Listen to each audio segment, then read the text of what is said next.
Hello, can you hear me? Hi, yes.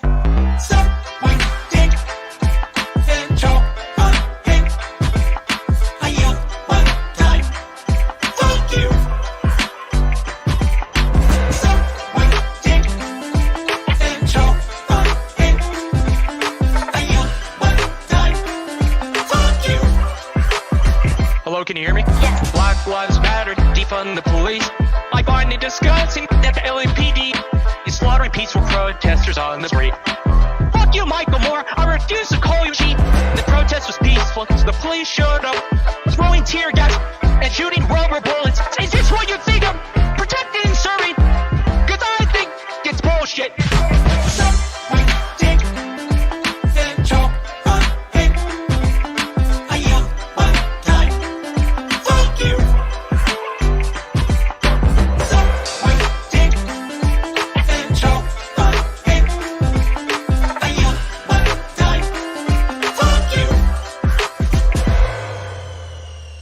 Thank you, Juan Ramirez, followed by...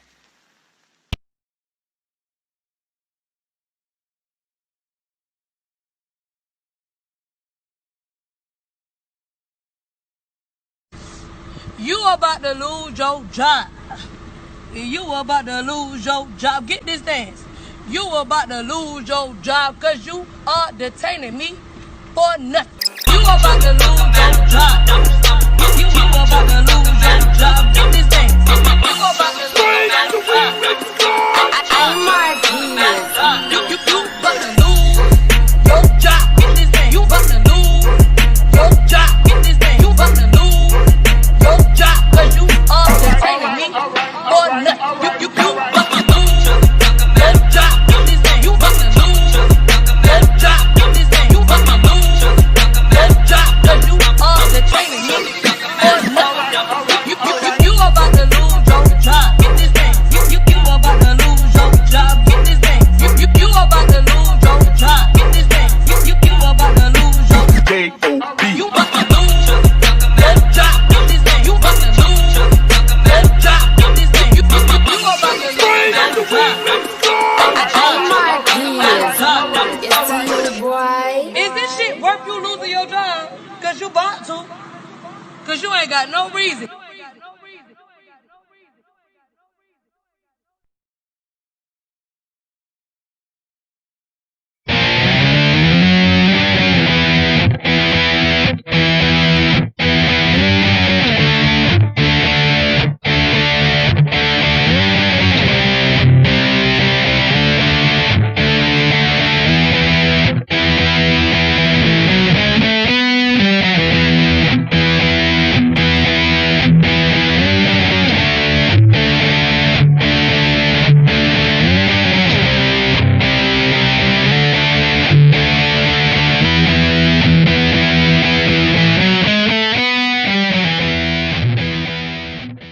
Good morning, good afternoon, or good evening, and welcome to the Vanguard.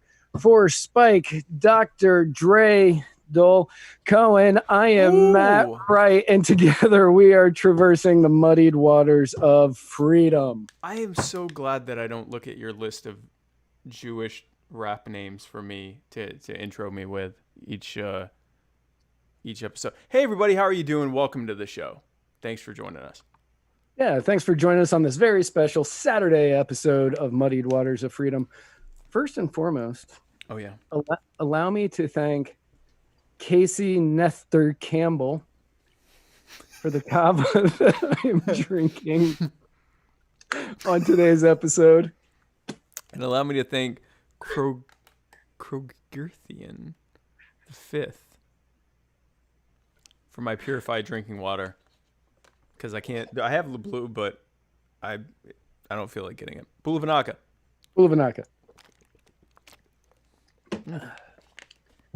Woo! Well, this has been quite a week. It has been such a week that we couldn't do either of our episodes. Yeah. So, a lot of fun. We had a really long episode planned for Tuesday, and we had to cancel that at the last minute. And, well, we just added stuff to it. So this is going to be a long episode. I hope you folks like long episodes. This is going to be a supersized episode of the Muddied Waters of Freedom. If you heard that there was a Trump rally this evening and you thought, well, I don't want to do anything hyper partisan. Well, I want to do something that's very hyper partisan and is going to take an incredible amount of time, but I don't like Donald Trump and I don't want to leave my home. You found the right place tonight, because we're going to be spending. Hopefully, we do this in under the 4 hours that Facebook cuts people off if they take longer than that. Because this is going to take a while. We got a lot. We've got a lot to unpack on this. This was a busy week and a half, and there's a lot of stuff on here. To everyone watching, we know you have the option of listening to a strong political candidate, one who speaks to the people, one who talks about unifying the country with radical ideas, or you could be watching Trump in front of 19,000 people. So thank you for that. There are many different ways to describe what Trump is doing right now. I certainly won't. Ooh, even if it's written in the show notes, I put that in there and I said, I wonder if he's going to read that. I'm definitely not. This episode is brought to you, of course, by the Libertarian Dad Bod Calendar, featuring some of the sexiest libertarian men to ever be libertarian and male at the same time, including this beast of a man you see on your screen right now. Yours truly, Mr. April, the sweet summer boy. And we don't ask why the sweet summer boy is in April. We just go with it. Featuring 11 other incredibly sexy men. And a great way to social distance, to have something like this on your person at all times. Will definitely keep people 6 feet or more away from you. You can get yours today. $12 shipped, $30 signed and shipped at libertariandadbod.com. This episode is also brought to you by the Libertarian Party Waffle House Caucus, the fastest growing, honestly, at this point, one of the fastest growing caucuses in the party, period. Really. And also brought to you by one of our new sponsors, Black Coffee, who there is a shipment of black coffee coming right now to both my mother and to Matt, because I don't drink coffee. And we are going to be giving some reviews of it, I think, by the next episode or the episode after. So we can tell you just how good it is. But we've heard nothing but good stuff about it. Organic, cold brewed, just like Grandpa used to make. If you use checkout code MW, you get free shipping, and we get $1. So be sure to do that. This episode is also brought to you by the Jorgensen Cohen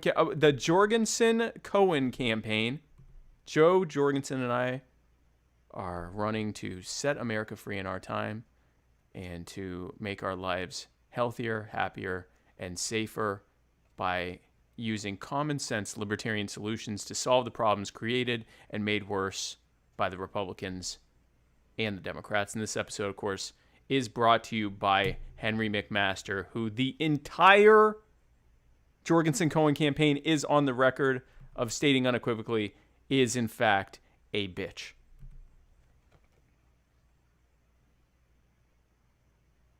Oh, yeah. And also this episode also, we got a lot of sponsors. This episode is brought to you by you skip over like our real one. Like our actual we have real ones. Anyway, if you are in Florida and you find yourself injured personally, or you know someone else whose person was in fact injured, you just find this guy right here, Chris Reynolds, personal injury attorney, Chris Reynolds, attorney at law. Go to chrisreynoldslaw.com, or if you just see this face smiling over you, you don't even have to look, my friend. He's already there. And that's very possible because he is somewhat, he's not omnipresent, but he's multi-present. chrisreynoldslaw.com. Woo. So yeah, huge episode today. Yes. So instead of the normal banter, we should probably just get right on into the rapid fire. I felt like that was fairly normal banter. No, are we expected to banter more than that? I don't. Well, normally we go into, hey, how was your week? What did you do? Blah blah blah. But I talk about my week was great. How was your week? I mean, my week was good. Good. All right. So speaking of weeks, wait, was this at? Oh no, this was already in here. Officer Brent Hankison of the Louisville Police Department, the officer who murdered Breonna Taylor during a no-knock raid, was fired from the Louisville Police Department this week. And as of now, 28 days after her murder, he's not actually been charged with anything, and nobody else has either. But the Louisville City Council unanimously voted to pass Breonna's law, which, among other things, bans no-knock raids in the city of Louisville, also requires that all officer interactions, including the carrying out of warrants, of search warrants, that they have to have their body cam on if they want the evidence to be admissible, and there were some other things as well. So I mean, it was a really good police reform law, and that happened in the wake. So I mean, it's terrible. It's terrible that she was murdered and that it took that to cause this to happen. But since she's already been murdered, it's good that as a result of that and public outcry that, you know, that this has happened, if nothing else. But still not arrested for murdering her. What I've noticed, it's been a trend over the last few weeks, like seriously, even before the George Floyd thing, the George Floyd murder. We have been saying this is a really dark cloud, but if you're looking for the silver lining, you at least have this. And that law is the faintest of silver linings on a very dark cloud. Yeah, exactly. Yeah, no, it's a horrific thing that these events are absolute nightmares. And the most horrifying thing is, again, watching people commit murder and then get put on desk duty while they investigate it. And which is when people say, well, you know, you're more likely to get killed by someone else than by a cop. Yeah. And then if they do it, then people look for them and they go to jail immediately and they're tried. And it's, you know, that's the problem, is if the police do it, there's a strong likelihood they'll never see jail. And there's a decent likelihood they won't even get fired for it. Or they'll get fired from this department and then hired by another one. So and get rehired. So that is the problem. Not just that the murders are happening, it's that then no one's held accountable for it. So at least some of these laws are passing, and hopefully it will prevent another Breonna Taylor, countless more, from happening. I actually personally went out and personally thanked by message. I found all of the pages and profiles of the Louisville City Council members and wrote each one of them personally, thanking them for passing this and voting for it, and saying that, you know, countless lives, we'll never know how many lives are saved as a result of it. So, and they were pretty receptive of that. Well, good. Yeah.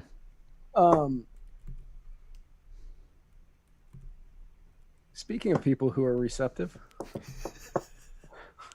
a group calling themselves Republican Voters Against Trump released an ad with Spike's favorite senator, Lindsey Graham, touting Joe Biden and bashing Trump, and has been called the best campaign ad of all time by a Bush advisor. I was going to say, by who? By a Bush advisor. Yeah, I believe. God. Yeah, that was. Well, I want to talk to the Trump supporters for a minute. What is Donald Trump's campaign about? He's a race-baiting, xenophobic, religious bigot. And you know how you make America great again? Tell Donald Trump to go to hell. If you can't admire Joe Biden as a person, that's probably, you got a problem. You need to do some self-evaluation. Because what's not to like? He is as good a man as God ever created. He said some of the most incredibly heartfelt things that anybody could ever say to me. What? He's the nicest person I think I've ever met in politics. This is a defining moment in the future of the Republican Party. We have to reject this demagoguery, and if we don't reject Donald Trump, we've lost the moral authority, in my view, to govern this great nation.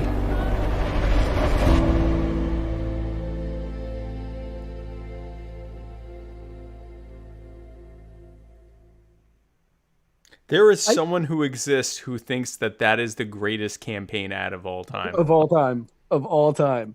Now, granted, in all of the articles that I read about that ad, which was multiple for such a short segment, only because I was fascinated by it, nobody ever mentioned who it was, just a former Bush advisor. And I said, is this person real? Maybe. But it might have been like Bush. It might have been like Jeb Bush is like, off the record, best ad ever. Best ad ever. First of all, I just want to show this part again. I want hate to that I talk to the can't. Trump supporters for a minute. Hold on here. What is Donald Trump's campaign about? He's a race-baiting, xenophobic, religious bigot. And you know how you make America great again? Tell Donald Trump to go to hell. Go to hell. That's what it can. That's on a campaign ad. Go to hell. Go to hell. So these are from an interview that he did with the Huffington Post back in 2016, and it was shortly after Trump gave his phone number out to everybody. So it's understandable that at the time Lindsay was very bitter at him. Yeah, this wasn't recent. This was definitely not recent. This wasn't recent, but oh man. But the best way to make Joe Biden palpable to people who don't like Joe Biden is to include Lindsey Graham. Lindsey, I think TARP was necessary because the whole economy was going to collapse, and Bernanke, Paulson, and everybody that I know quite frankly trust after Lehman Brothers went down, that if we had not involved ourselves quickly, you'd have a financial meltdown. Graham and is this on the because we have better other quotes as well? That's not part of it. Okay. Yeah, we do have better quotes. Okay. Yeah, so we have here. Oh, in fact, good news. We have some other quotes from him. These are really easy to read, so I'm gonna tune in here. So free, we can trade off. So I'll say that free speech is a great idea, but we're in a war. Right. Rand Paul's saying now that he wants this president to tell him that he will not use a drone to kill an American citizen sitting in a cafe having a cup of coffee who is not a combatant. I find the question offensive. As much as I disagree with President Obama, as much as I support past presidents, I do not believe that question deserves an answer. It kind of does deserve an answer. We need to raise taxes to get our nation out of debt. NCLB was a historic effort to bring about accountability to our schools. No Child Left Behind was a historic effort to bring about accountability to our schools and measure achievement and progress of our students. If you're just tuning in, this is Lindsey Graham that we're rage quoting. I'm going to vote with my party. I just think oil subsidies have to be part of a bigger This is like the most stereotypically terrible crony responses to anything. I just think oil subsidies have to be a part of a bigger package. I'm a Verizon customer. I don't mind Verizon turning over records to the government if the government is going to make sure that they try to match up a known terrorist phone with somebody in the United States. I don't think you're talking to the terrorists. I know you're not. I know I'm not.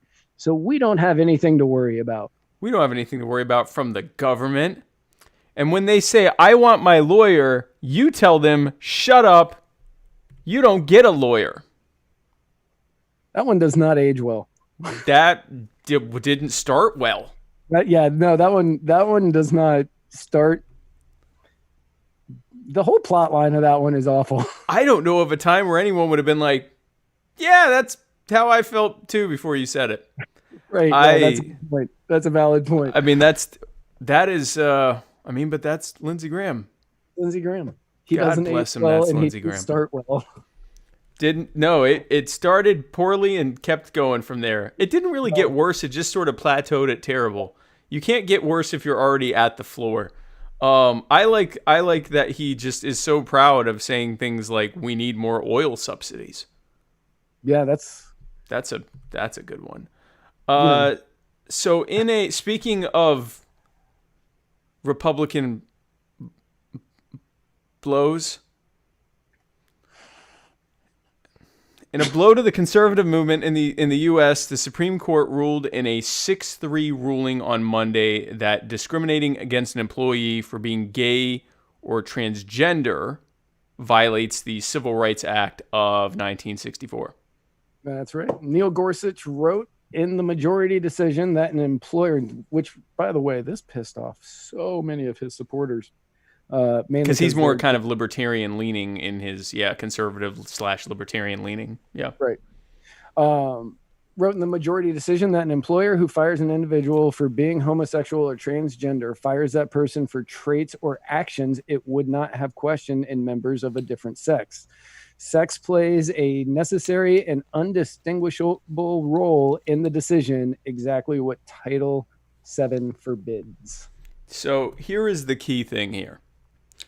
The Supreme Court, whether you like the outcome of this decision or not, the Supreme Court actually did its job this time. So rather than get into the weeds of whether this was a good law or not, the Civil Rights Act, what they did was they read the law and they said, how should this be interpreted in this case? What is it saying here? And what they determined, and I don't think there's really anyone that could argue otherwise, saying that you can't discriminate against someone's sex and then trying to say, oh, but that wouldn't mean their gender or who they're attracted to sexually. It would just mean basically what genitals they have, I think completely flies in the face of what anyone would take that to mean.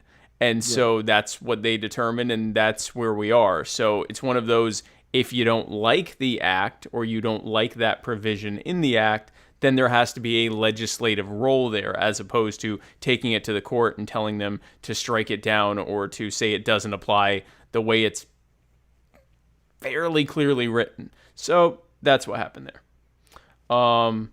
Justices Alito, Thomas, and Kavanaugh all wrote dissents on the case. And by the way, go ahead. Which is absolutely no shock that those three wrote dissents on that case, or dissented on that case. It is shocking that all three of them wrote dissents on it. Well, especially Thomas, because, and we're going to be getting into this later, Clarence Thomas has written more stuff in dissents and majority opinions in the last, actually, I think they were all dissents, right? I'm pretty certain he's only written dissents recently. Yeah. He's written more dissents in recent times than he has in his entire 30-year career, or 27-year, whatever it is, 28, 27-year career. It's actually kind of interesting how much he's been writing. So and he's been writing a lot of stuff, not necessarily on this, but in general, stuff that we are kind of liking how he's writing it. So we'll be talking about that. Go ahead. He is famously quiet. I think before this session, he had asked something like 4 questions in 27 years. And now he has been asking questions in many of the cases. He seems to be becoming an active member, a more active member.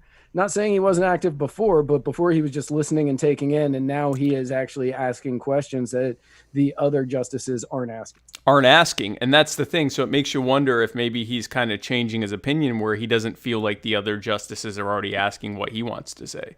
And the direction he's kind of taking, at least when it comes to issues of police brutality and government power in general, kind of like it. I mean, I'm hesitant to say I like where he's going with it, but it's been in general. We're gonna see what happens in the next, definitely in the next session. But I think there's a few more things that are supposed to be coming out, a few more rulings that are supposed to be coming out, and we're gonna see where he stands on those to see if he's becoming somebody we can like. If he's becoming our guy / sorry, real quick. Chris Reynolds just put in the comments, Thomas was literally asleep the last time I was at the court to watch live arguments. Yeah, but when was that? Because if it was the early 2000s, then okay, because that's what we were just saying. But maybe he needed a nap so he could write stuff, Chris. It's not always about you. How about that? It's not always about Chris. Speaking about things that aren't about Chris, Donald Trump also took a bit of a personal setback due to the Supreme Court after they ruled that his executive order which reversed DACA, which is the Deferred Action for Children. Oh no. It's the program where they don't deport the children of illegal immigrants if they report and list themselves on a database and report regularly to it. Deferred Action for Childhood Arrivals. That's what that means. And so they ruled that it was unconstitutional for him to repeal that, to reverse it. And now, thankfully, and they said that Obama's executive order enacting DACA was not unconstitutional. So it's fine for Obama to implement it, but not for Trump to use an executive order to implement it. But you cannot use an executive cannot get rid order of it. to overturn it. Executive orders are constitutionally no backsies, and so Donald Trump, being the even keel man that we know him to be, who never overreacts to anything, of course, was very even-handed in his response, where he said, "The recent Supreme Court decisions, not only on DACA, sanctuary cities, census, and others, tell you only one thing. We need new justices of the Supreme Court if the radical left Democrats I appointed assumed power. Your Second Amendment right to life, secure borders, and religious liberty, among many other things, are over and gone. If the two that I appointed keep voting differently than I wanted them to, then the far left Democrats have won." Right. This, of course, feeds into the fact that Donald Trump routinely appoints people to things and then says that they were terrible choices and horrible people who should never be trusted, which begs the question, why do you have... Donald Trump has a history of bringing people into his life and saying they're the greatest, and then saying that they were terrible, and dogs, and you can't trust them, and they're terrible. Like some of you ladies out there, huh? No. Pretty much anybody that's worked in the White House under Trump has been the greatest. Has been the greatest, and then the worst. Sometimes in the same week. Right. Sometimes Scaramucci. Like Scaramucci was a perfect example. He came in like a wrecking ball. I love Anthony Scaramucci. I've been sober for many years now, but if I wasn't, I'd like to hang out with him because he was on something. Always. He came in so hard. He got that 15 minutes of fame that Andy Warhol talked about. He got like a solid short week of fame. Everyone was talking about the mooch, and now he's gone. Some say he's still with us, but don't know where. But he no idea what Scaramucci's doing right now. I'm sure he's still alive, but no one knows what he's doing. But he came in, everyone was talking about him for like 5 days, and he just couldn't stop. And then he got fired. He was gone. And then he got fired, and he went from he's the best guy, he's just fantastic, to he's the worst. He's just absolutely terrible. He's terrible. We got rid of him. Yeah. It was perfect. It was perfect. And speaking of the Supreme Court pissing me off, the other stuff I wasn't all that worried about. This was what we expected. Honestly, it's what we expected to happen. We were hopeful it wouldn't, but I'm not gonna lie. I actually had high hopes. I figured with everything going on, maybe possibly they would take this up, but yeah, I know. It's like rooting for a third party, you get high hopes. You get high hopes. This time though. So yesterday the court decided whether or not it would grant a writ of certiorari. Certiorari on Baxter versus Bracey. For anyone who doesn't know, a writ of cert is basically when the appeals court or a party asks the Supreme Court to review the appellate decision. Most of the time they deny it. And this isn't a holding other than we aren't going what? This isn't a holding other than, so what they're saying there is we're just going to say whatever the lower court says. Okay. We're just going to go with that. Okay. As it was described to me by personal injury attorney Chris Reynolds, attorney at law, this is like when kids this is like when kids are bugging their parents for dessert or to play video games or whatever, and the parents go no, and it goes back to like, then it just goes back, and then one of the kids shoots the other two.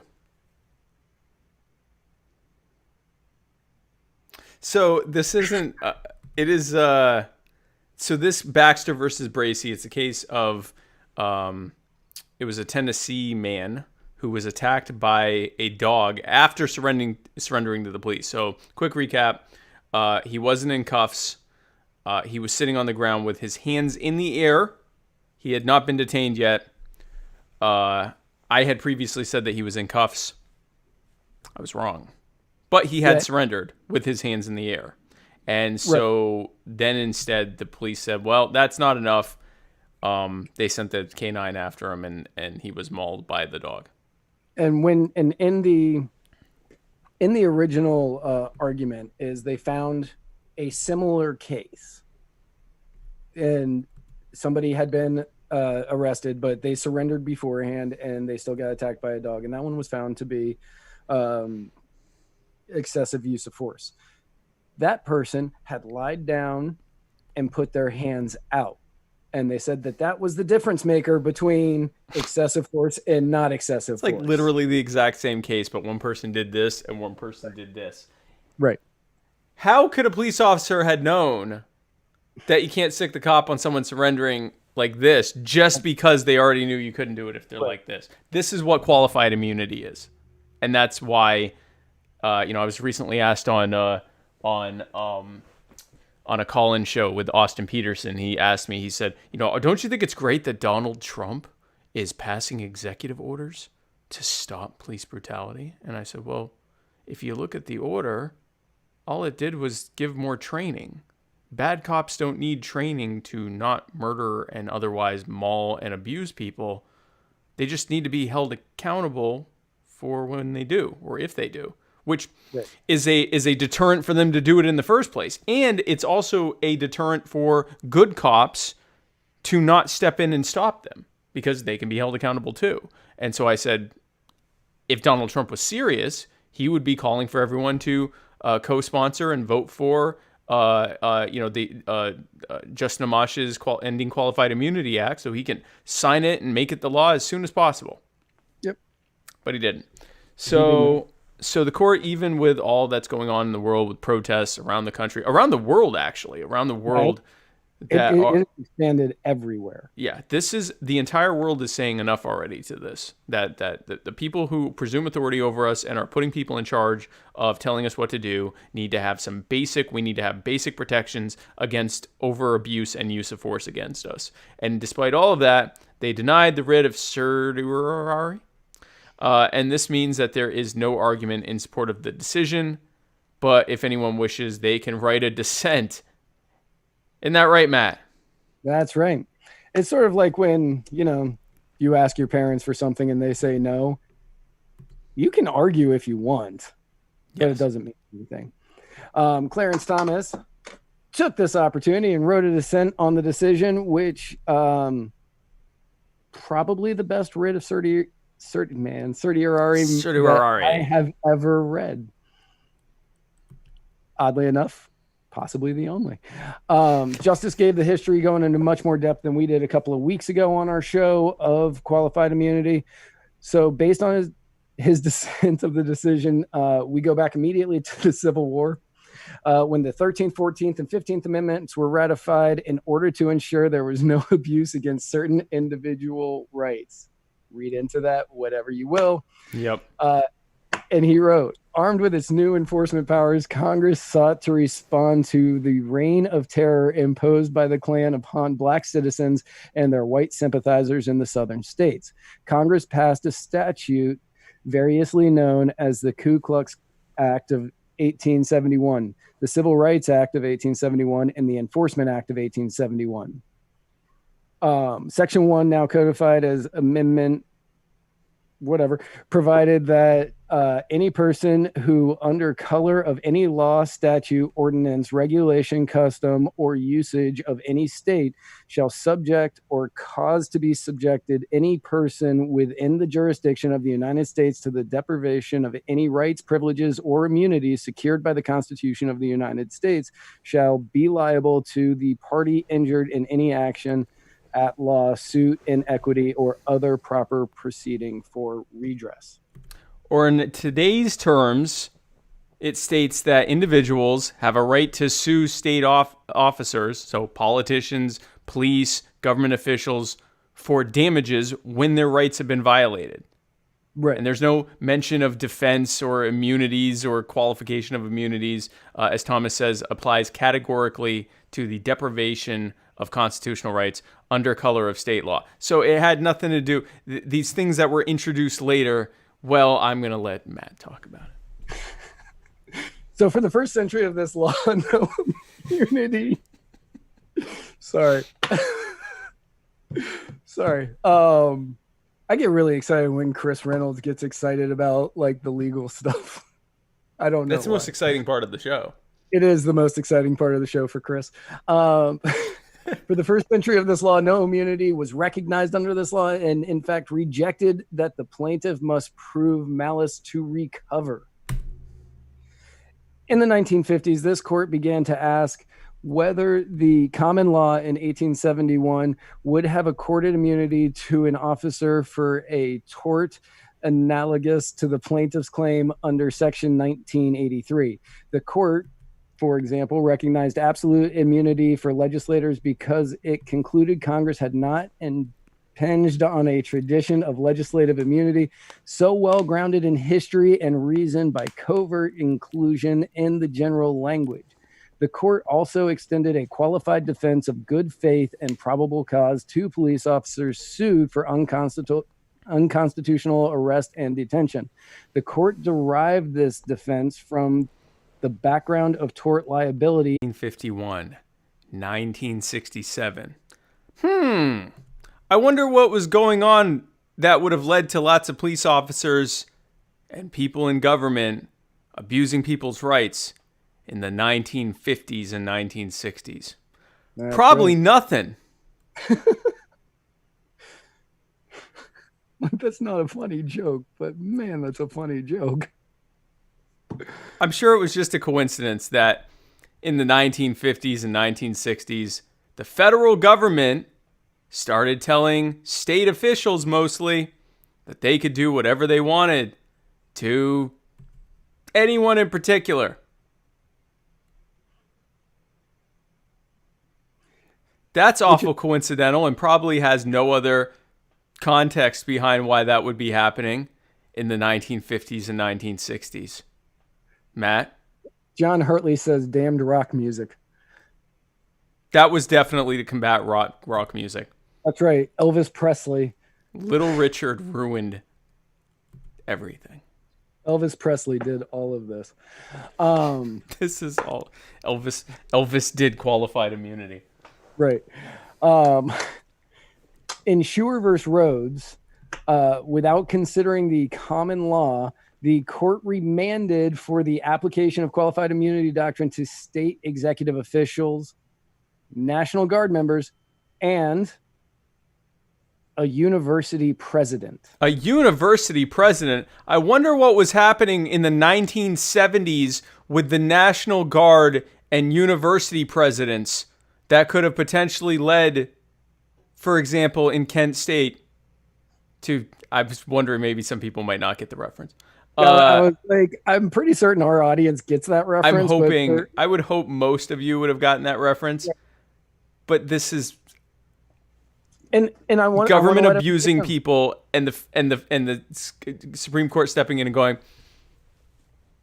that's all right. All right. And I want everybody to know, the way this is worded is not university presidents. It is a university president. Just the one. I copied and pasted that list of people just so I made sure it was correct. So not the other ones. I'm certain now that there's precedent they are, but in this particular case, it was the one. Just that one. Right. It was just that one. So now they were handing it out to almost anybody who requested it. Now qualified immunity was going everywhere. They were just handing it out like Oprah at her show. I should have made a thing. You get a qualified immunity. You get an immunity. You get a qualified immunity. I didn't. And everyone in the audience is shooting people. Right. It based the availability of immunity on practical considerations about the scope of discretion and responsibilities of the office and all the circumstances as they reasonably appeared at the time of the action on which liability is sought to be based, rather than the liability of officers for, God, I hate that word. Analogous. Thank you. Common law torts in 1871. The court soon dispensed entirely with context-specific analysis, extending qualified immunity to a hospital superintendent sued for deprivation of the right to liberty. So instead of using the law as the standard of whether or not someone would get sued for abusing the rights of others, if they were a government official, instead they started saying, well, did they think it was reasonable? Right. Imagine you go into court, and I've said this many times on probably 15 podcasts and interviews and call-ins and everything. Imagine you go to court and you say, Your Honor, I know I've been charged with this horrific crime, but I think what I did was perfectly reasonable. And the judge goes, oh, well then charge is dismissed. That's qualified immunity. Right. That's literally what this is. That's why we're so fired. If you've never heard of qualified immunity before, and you see all these like libertarians and Black Lives Matter activists and police brutality activists and civil liberties activists, and we're all going, and qualified immunity, and you're like, okay, what is it? That's why we're this worked up about it. Right. I mean, we're edgy in general, but that's why we're specifically worked up about this, is because it is why bad police do what they want.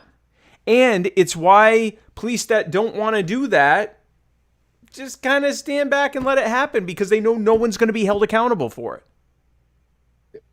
Even civilly, no one is going to be held accountable for it. So ending qualified immunity deters bad policing, and it holds bad police accountable, and it incentivizes good policing. If for no other reason that you're out there and you're going, hey, Mark, don't kneel on that guy's neck. And he goes, well, I want to.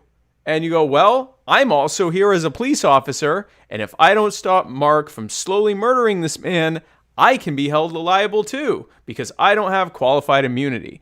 So I'm going to have to treat this officer the same way I'd treat anyone else if I saw them kneeling on someone's neck in a non-defensive way, which is what we want. We want the police to be treating other police the same way they'd treat you and me. Hey, you're harming someone. You better stop. And if you don't stop, I'm going to have to arrest you, because that's my job, to arrest people that do harmful things to each other. That's what ending qualified immunity gets us, is allowing for good police to be incentivized to do their job. So as we discussed a couple of weeks ago, in Harlow versus Fitzgerald, 1982, yes, the court eliminated from the qualified immunity inquiry any subjective analysis of good faith to facilitate summary judgment and avoid the substantial costs that attended the litigation of subjective intent. This is where we came up with the test, where the two-pronged test of, did they mean any harm by it? Did they know that it was wrong? I can't remember what the two are off the top of my head. Right. But that is where we get this test from. It's the avoid the substantial costs that attend the litigation of murdering someone. Right, of murdering somebody.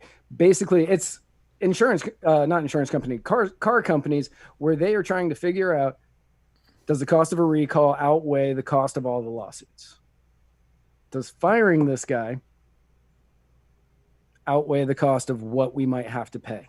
Exactly. Cost-benefit analysis in police departments right now is it costs more to fight the police unions than to just let the guy keep killing people in the streets. If you end qualified immunity, that flips around. That inverts. Now it costs way more to keep that bad cop on the streets than it does to fight the police unions and get rid of them.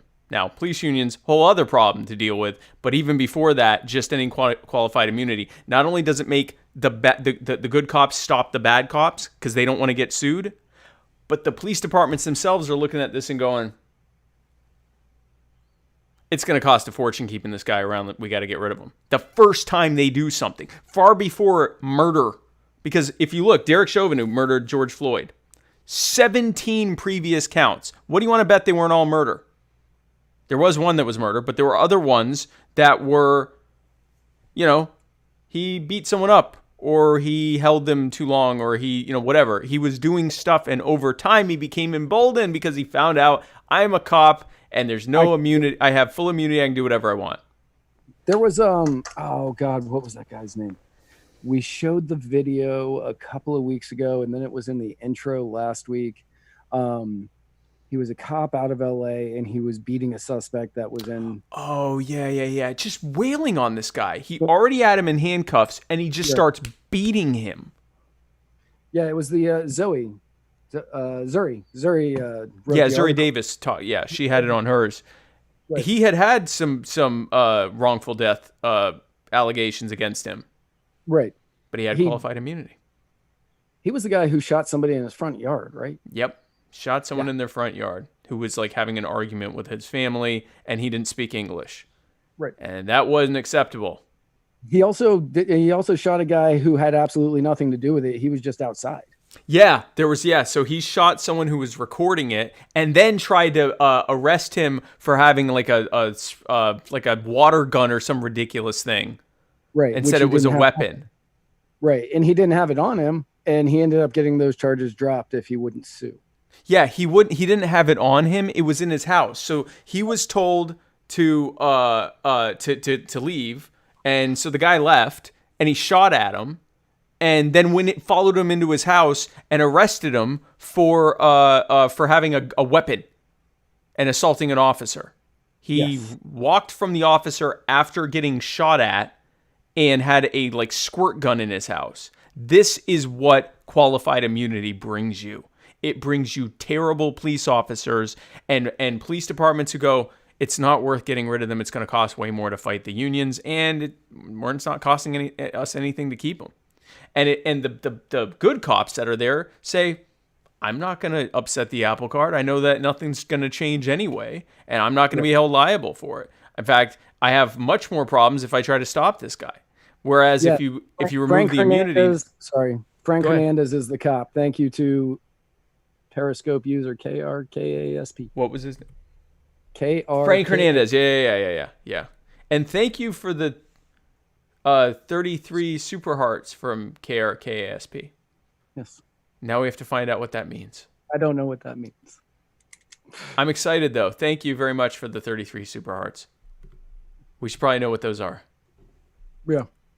If you want to tell us what you just did, we'd appreciate it. We would appreciate it to stop us from having to research it. This is not the first time Clarence Thomas has voiced his opinion to qualified immunity. He has said in the past, our analysis is no longer grounded in the common law backdrop. No, I was like, wait, is that it? Our analysis is no longer grounded in the common law backdrop, which Congress enacted the 1871 Act. Yep. So from the time of 1871 up until the 80s, there was no case where they were held liable to the so-called clearly established law test they were supposed to be grounded in. Yep. Nope. They were given a one-size-fits-all approach to every case when it comes to these cases, granting immunity blindly to the offenders now. That's what they have now. For the first 110 years, and even before that, I mean, for the first at least 100 years, if you violated someone's constitutional rights, and there wasn't any, they couldn't find any reasonable reason based on common law that you would have to do such a thing, you were held accountable. Then, coincidentally, around the time that police started brutalizing and government officials started brutalizing civil rights protesters and anti-war protesters, all of a sudden, the police had immunity. And that immunity has been strengthened with each new decision, with the most recent one being in 2001, where they said, even if you can't possibly say that this was reasonable, and even if we already have precedent in your jurisdiction of a similar thing, it has to be exactly like it, or we're still going to give you qualified immunity. I wonder what happened in 2001 that would have led to more police brutality moving forward.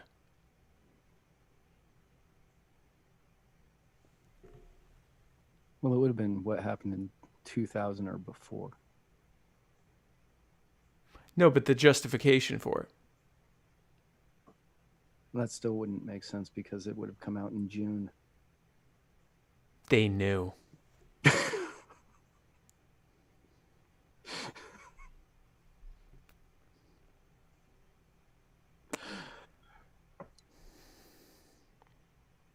So I'm going to let you sit in that one for a second. So, I mean, we could just keep going. Yeah, we could. They knew. They knew. So obviously, Clarence Thomas, not a fan of qualified immunity. Absolutely wants to readdress it and actually put some guidelines on it and Good. saying we need to do this, we can't do this, like whatever. Not a huge fan of the guy, but if he wants rulings like this, I am supporting him on this ruling. On this subject, he seems pretty pitch perfect about it. I mean, he gets it. He gets that the Congress was very clear, not just is it the right thing to do, but again, we were, our previous thing that we talked about, the court decision, they were very clear on the transgender thing with the Civil Rights Act. Instead of deciding and trying to legislate, they just looked at the law and said, how can we interpret this? If you read the Civil Rights Act of 1871, it doesn't say anything about immunity. If you look at the precedent up until the court started legislating from the bench, there was no reference to immunity. It wasn't applied with any kind of immunity. There was no idea of objective, which they call it objective, but it's actually subjective determination from the officers whether or not what they did was reasonable. There was none of that. That's all been added by courts looking to cover for abusive government officials and police. That's all it is. And so he's 100% right on this. Yes. Not only was he 100% right on that. Hang on a second. I got to refill. We should have some because especially once you start drinking the black coffee, we should probably have some music for when you're refilling your beverage. We just play some music. If you think I'm drinking black coffee at 9:00 at night, you're insane. Well, you got to do it the one time. That'd be fun. It'd be like the Matt Tacular. That's going to be a good time. But yeah, not the only time he was wrong. Not the only time he was 100% correct this week. Yep. Another case, which Chris Reynolds earlier said they only take 1 to 2% of the cases that come up, and they can't take them all. So you can't really get mad about the ones that they choose. Yeah, you can. Yeah, you can. You get mad about whatever I want. Right. I absolutely can. Don't tell me what to get mad about. I'm mad about the other 98% too. Just don't have time for it. Right. I didn't look into those, so I can only get mad about. Tell me what to be mad about. I can only get mad about this now. Right. In the case of Rogers versus Gruwell.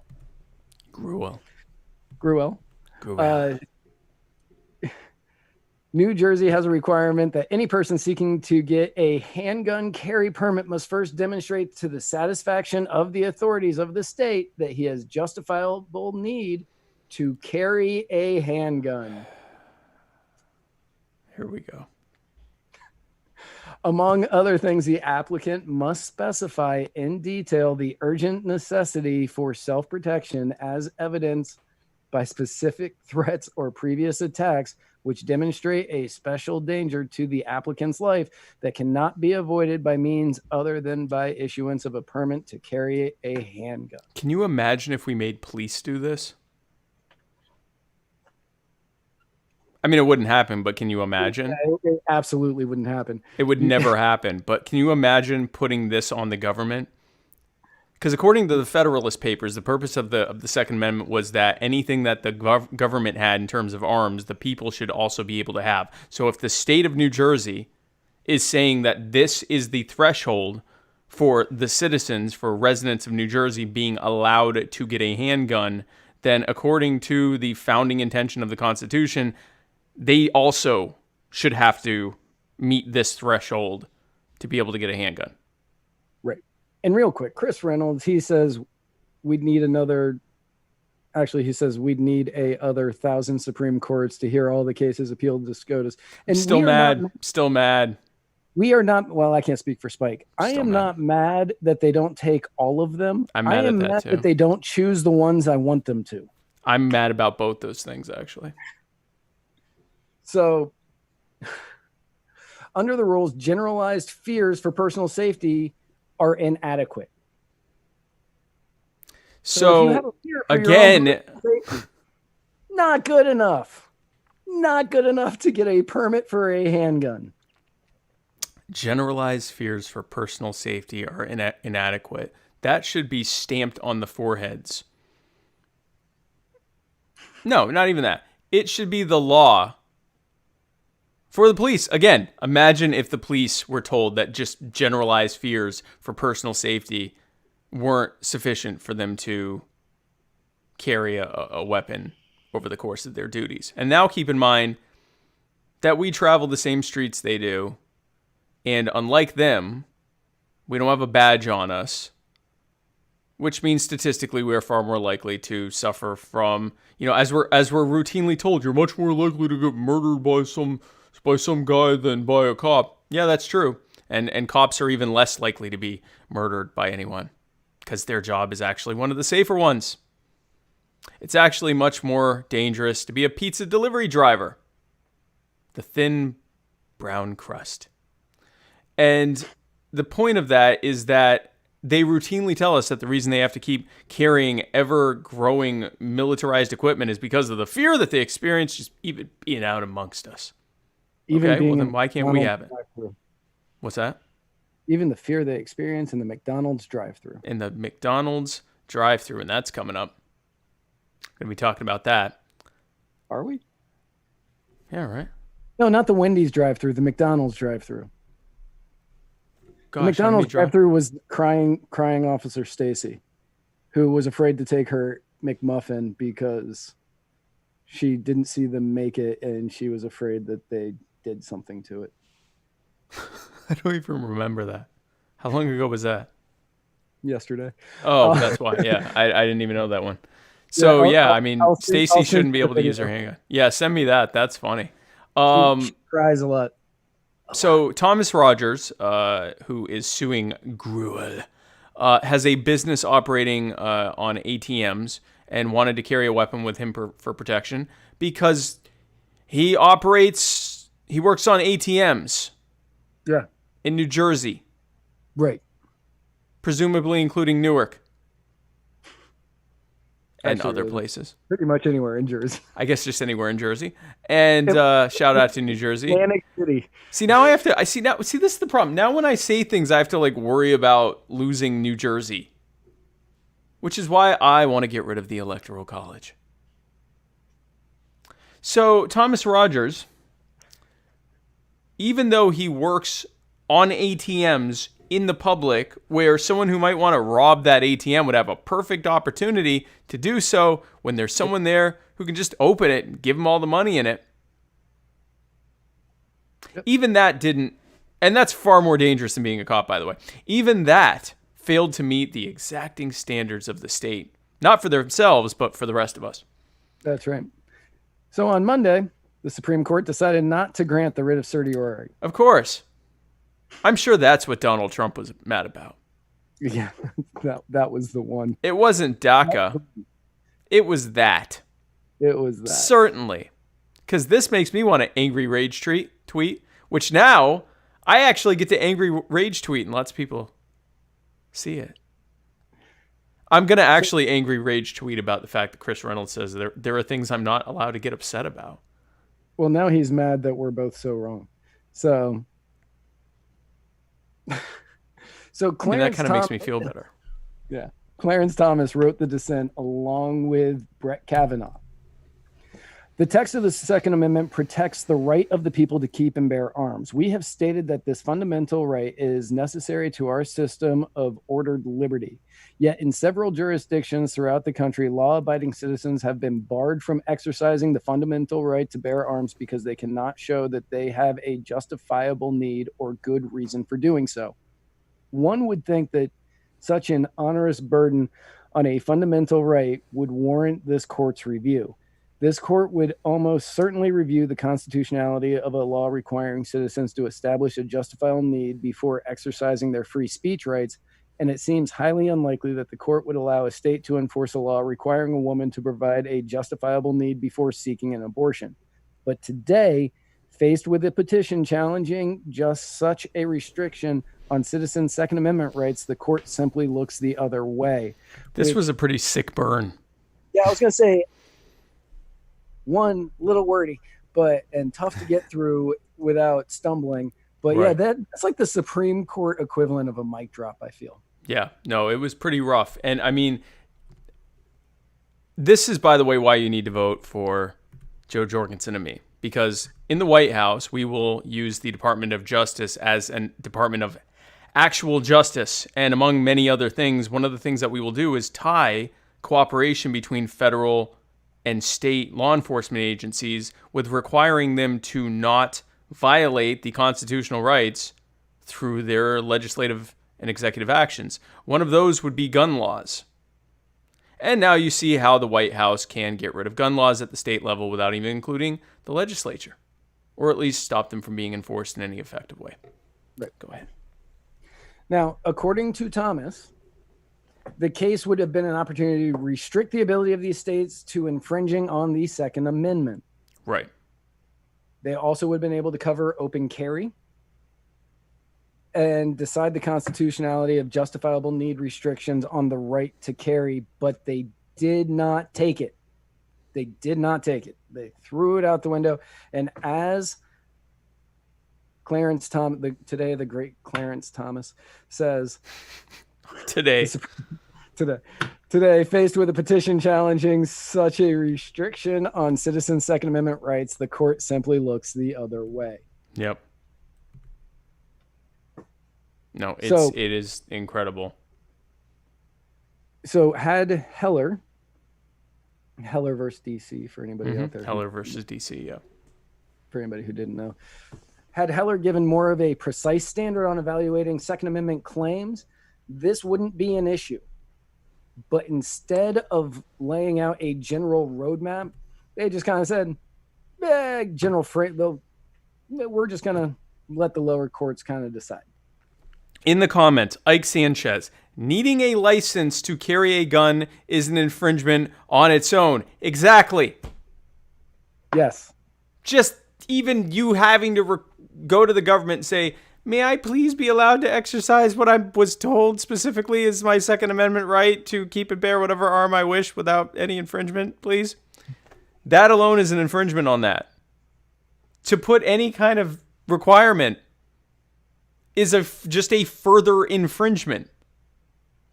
And to have the requirement be essentially that unless you are proving that someone's trying to kill you, that you're not going to get one, is just an outright violation of it. It mutes it. You can keep and bear whatever arms you want unless we decide that you aren't in immediate danger. Raise your hand if you've ever been in immediate danger and had the opportunity to fill out multiple forms and mail them in. Get them notarized. No? Okay. So instead, what states have been left with and what courts have been left with is a two-step inquiry incorporating tiers of scrutiny on a sliding scale. Yep. Courts first ask whether the challenge law burdens conduct protected by the Second Amendment. And then, if so, it proceeds to the second step, determining the appropriate level of scrutiny. Which is just completely arbitrary. Right. To do so, courts generally consider how close the law comes to the core of the Second Amendment right and the severity of the law's burden on the right. I'm not sure if Seth Thomas Benton has a question or if he's high-fiving us. He's high-five. Okay. I was like, is he raising his hand? I don't know what he's doing. Oh, maybe he is. It's like when we're on Zoom. Right. If you have a question, you really don't have to raise your hand. You can just put it out there. Yeah. Like Spike said, test is completely arbitrary depending on the court that it goes through. If you're going through the Ninth Circuit, if you're going through the Southern District of New York, depending on where you're going through will depend on what scrutiny these laws get. Had the Supreme Court done their job with Heller, which they didn't, they did not. There would at least be a general framework that they should be following. But they did not have the foresight that this would be taken advantage of, and Rogers versus Greenwald would have been an opportunity. To rectify everything. But even Thomas, in his own words, states, this case gives us an opportunity to provide lower courts with much needed guidance, ensure adherence to our precedents, and resolve a circuit split. Each of these reasons is independently sufficient to grant certiorari. In combination, they unequivocally demonstrate that this case warrants our review. Rather than prolonging our decade-long failure to protect the Second Amendment, I would grant this petition. Oh, our decade-long failure to protect the Second Amendment. Ouch.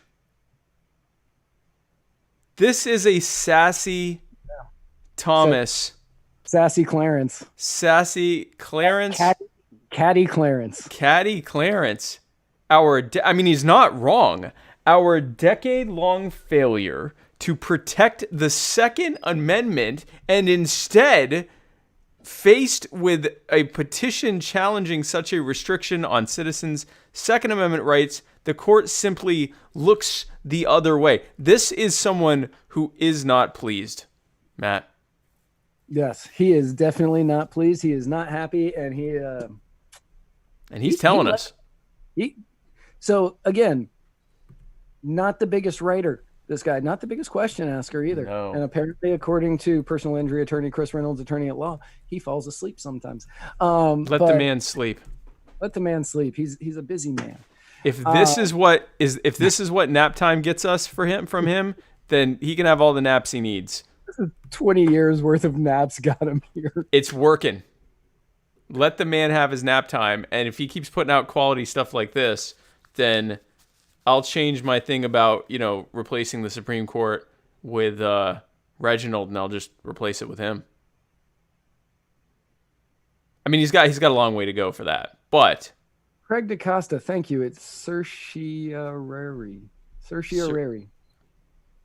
Oh. Certiorari. How do you say gruel? That's a name. That's really up to the person. Also, Vanessa Fuller, thank you for tuning in. First time researching the party. Excited to support us. I'm assuming it means you, but I'm taking it. Guy on left. You're guy on right. So I'm pretty sure you're guy on left, and I'm Spike Cohen, and you. Not according to the person who gave us those nicknames. Oh, that's right.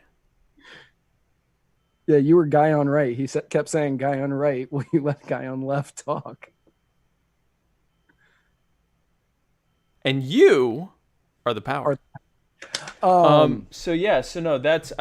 Hopefully we get more great stuff from Clarence Thomas, but it's so rare for us to get great stuff, and sometimes we're left without any great stuff. And speaking of which, this is usually the time for the personal injury attorney Chris Reynolds, attorney at law, anchor call-in moment, but... Actually, hang on a second.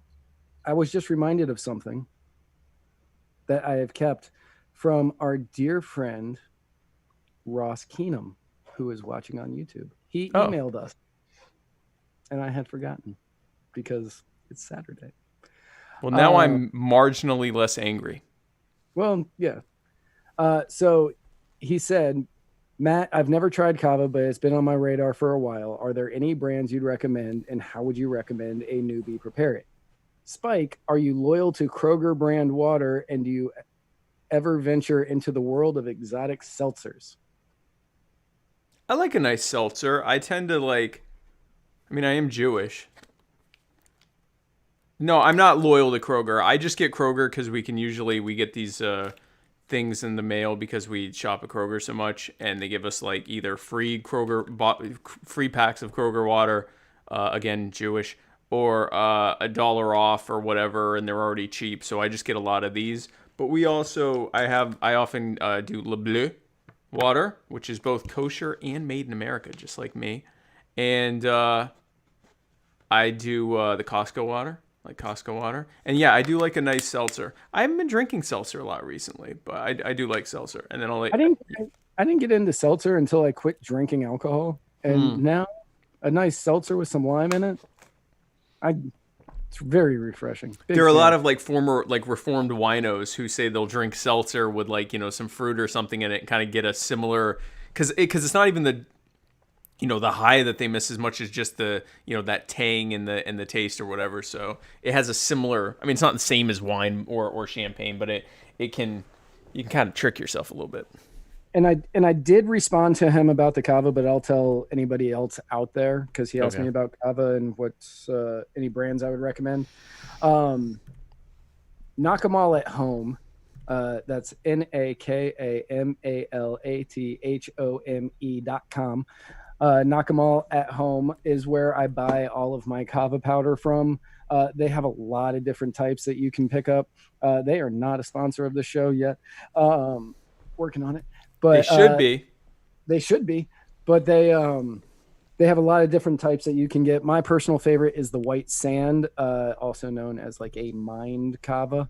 Kind of helps with creativity and clearing out the cobwebs up there. I thought you meant mined like they mined it. No, it's a root. It's like a mined Kava. Mined. So that is my personal favorite. He also asked how to make it. If you follow the directions that come with it, it's good. And if anybody does go to Knock 'em all at home, just say that Matt from Muddied Waters sent you, and hopefully they will be more inclined to sponsor us. Yeah, really, because that would be nice to have another sponsor for that. Well, good. So that's a short segment, right? The Chris, which is fine because Chris Reynolds, attorney at law, anchor call-in moment. Received no call-ins, but we did get an email. We got an email in. That's nice, but we didn't even get anything from the Laser Legend or the Space Pony. But whatever's fine. I don't even care. Speaking of disappointments, John Bolton, famed murderer and former White House National Security Advisor John Bolton, he had a little bit of a kerfuffle this week, didn't he, Matt? He did have a little bit of a kerfuffle. Found himself in a bit of a legal battle with the Trump administration over his new book, The Room Where It Happened. The Room Where It Happened. Obviously a ripped off line from the famous play Hamilton, and looking like it stars Jennifer Love Hewitt, Ryan Philippe, and Sarah Michelle Gellar. And John Bolton. And John Bolton, of course. This is the book cover, by the way. If that's the book cover, I would buy it. I would 100% buy that book. A rare miss from whatever publisher published this book. What a great opportunity to sell way more books. If our fans over in Ireland are questioning whether that's real or not, it's not. It's definitely real. This is on all the bookshelves right now. God, I hope that's on all the bookshelves. Available on Kindle. Available on Audible, read by John Bolton. Read by John Bolton himself. With a with a foreword by Donald Trump. With a foreword. That I would get that. That would be a good. I would get that, to get the foreword by Donald Trump before reading about all the stuff that Donald Trump may or may not have done. It's the stupidest book. What a loser! And then you have him come on. Oh man, sorry. Go ahead. So after the week-long battle, U.S. District Judge Roy Lamberth, a Reagan appointee, allowed it to come out. Allowed what to come out? The book? The book. So they were trying to keep the book from coming out? Yeah, they were saying that it violated NDAs and security. Oh, those Trump NDAs that even if you volunteer for him, you have to like sign this thing saying you'll never say anything bad about him or some ridiculous thing? It's probably more of a governmental NDA. Oh, okay. All right. He worked as the National Security Advisor to the White House. Okay, so then according to Jennifer Salai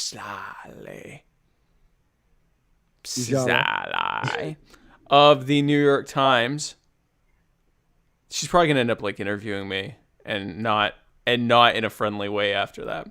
The book is bloated. Real quick, Caitlin Carnahan, welcome to the show. New to Libertarianism. Glad you are here. Yeah, thank you for joining us. Glad you're here and joining us. Yes, thank you. Now watch as I butcher this poor woman's name. According to Jennifer Salai. Is it just Sala? I think it's just Jala or Jalai. Jalai. Of the New York Times, the book is bloated with self-importance, even though what it mostly recounts is Bolton not being able to accomplish very much. It toggles between two discordant registers, exceedingly tedious and slightly unhinged. And now I believe that this cover is more perfect than ever for this book. Yeah, basically, based on that, it's John Bolton in a book. Both exceedingly tedious, slightly unhinged, and just a little unhinged. That is the foreign policy of John Bolton. Just really, really, like, unnecessarily detailed and also insane at the same time. It's like OCD if it was a person. Yes. But like malignant obsessive compulsive personality disorder. If it were a person. Only with that kind of imbalance in affect and presentation could someone in the 2020s have that mustache. Which does nothing for his face. That's what matters here. The only thing I can think is he has like a scar that he's covered. That's it. That's all I got. A scar would be markedly better than this. Agreed. A scar would be much. I'd look and say, "Oh man, he looks unless tough." You're Wilford Brimley, don't do that. Is Wilford? Oh Brimley wow, still he's alive? ripping off Wilford Brimley. Yeah, I don't know if Wilford Brimley's still alive. He might be. He is alive. He's still alive. Okay. Yeah, I haven't seen a diabetes commercial in a while. I mean, now everyone knows where to get it. It was so effective. Everyone knows to go to Liberty Medical. So they don't need to spend the money anymore. What? So according to John Bolton, Trump's talks with President...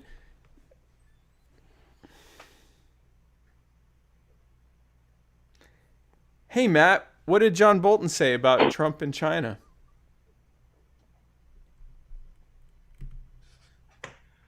According to John Bolton, Trump's talks with famed Winnie the Pooh impersonator President Xi were transactional. During trade talks, Trump turned the conversation to the coming U.S. presidential election, alluding to China's economic capability to affect the ongoing campaigns, pleading with Xi to ensure he'd win.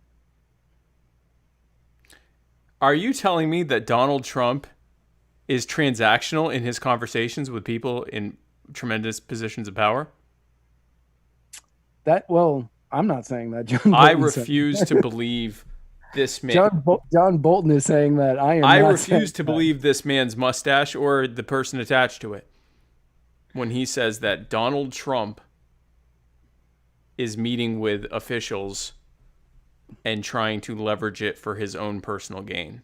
How dare you, Jennifer Love Hewitt, Ryan Felipe, and Sarah Michelle Gellar, and also... Oh, I forget. Nah, I'm not looking at his face now because I replaced it. Now I can't remember his name. Wilford Brimley? No. John. Who is that? Is that Freddie Prinze? Yes, Freddie Prinze. Freddie Prinze Jr. Freddie Prinze Jr.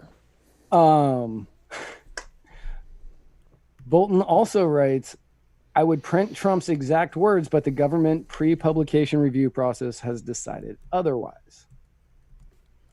So he's not allowed to say what Trump allegedly said on these calls because the government will not let him. Also, real quick, there was an article in the Washington Times, and I don't remember who said it because I didn't put it in the notes, but it had the greatest phrase I've ever heard. Oh, yeah. Yes. John Bolton's new book is the equivalent of deep state revenge porn. And the fact that I know that phrase now and it is in my head forever brings me so much joy. Deep state revenge porn. Yeah, it was a deep swamp revenge porn. Oh, deep swamp revenge porn. Deep swamp revenge porn. That is what this is about. Yes. It's a deep swamp revenge soft porn featuring Freddie Prinze Jr. and Ryan Felipe and John Bolton. So you can envision what that would look like. I can probably take that off now. So Bolton states that Trump had no idea the UK was a nuclear power, and he did not know that Finland was not a part of Russia. Dear Lord. You know what's sad? Like, all of this stuff I could believe. It's all... I was like, there is no way that's true. But then again, this is the president who forgot that the Kansas City Chiefs didn't come from Kansas. Yeah, that's also true. This is a man who thought he could just take a Sharpie and add it to a cone of uncertainty for a hurricane to prove that he had... What a weird flex. He mistakenly put a state that was reasonably nearby that any person could have thought Alabama was also in its crosshairs. And instead of just go, oh, I accidentally put Alabama, he went and added this stupid thing to the end with a Sharpie on this. And see, look, it's here. Even though that was never on, nowhere else was that even there. And nor would that be what it would look like, because each circle is bigger than the ones before it, and this was just some little thing he added on the side. This is the kind of so yeah, no, I'm not surprised to hear that he didn't know that the UK was a nuclear power or that Finland was not a part of Russia. So Bolton, being reasonably intelligent, he put the chapter on Ukraine last in order to make sure people would read all the way to the end. But in it, Bolton declines to offer, and this is according to Jennifer Jalai, declines to offer anything comparatively vivid in his own book, taking cover in what he depicts as his own bewilderment. So instead of saying, hey, this isn't right, hey, this is wrong, he sat back, mouth agape, making his mustache stretch further down, I guess. Are you describing the deep swamp revenge porn as it played out? Yeah, and mouth just agape. Could not believe that Donald Trump would do this. Why would he not believe that? Oh no, I haven't read the book. You too will find out why he didn't think so when you get The Room Where It Happened. The Room Where It Happened. Sponsored by, published by, is that like, who's published? I want to know who the publisher is. Anyway, go ahead. While Bolton allegedly found Trump's conduct deeply disturbing, it was the Democratic-controlled House that was guilty of impeachment malpractice, meaning he's playing both sides of the coin here. Like he's playing both sides of the field. This is like a heads I win, tails you lose situation for him. Instead of a comprehensive investigation, they seemed governed more by their own political imperatives to move swiftly to vote on articles of impeachment. He's kind of not wrong. He's not wrong. He says that they should have broadened their inquiry to include Halkbank, which is the Turkish bank that President Ermagerd was involved with, and ZTE, the Chinese telecom company that President Winnie the Pooh impersonator Xi. President Ermagerd.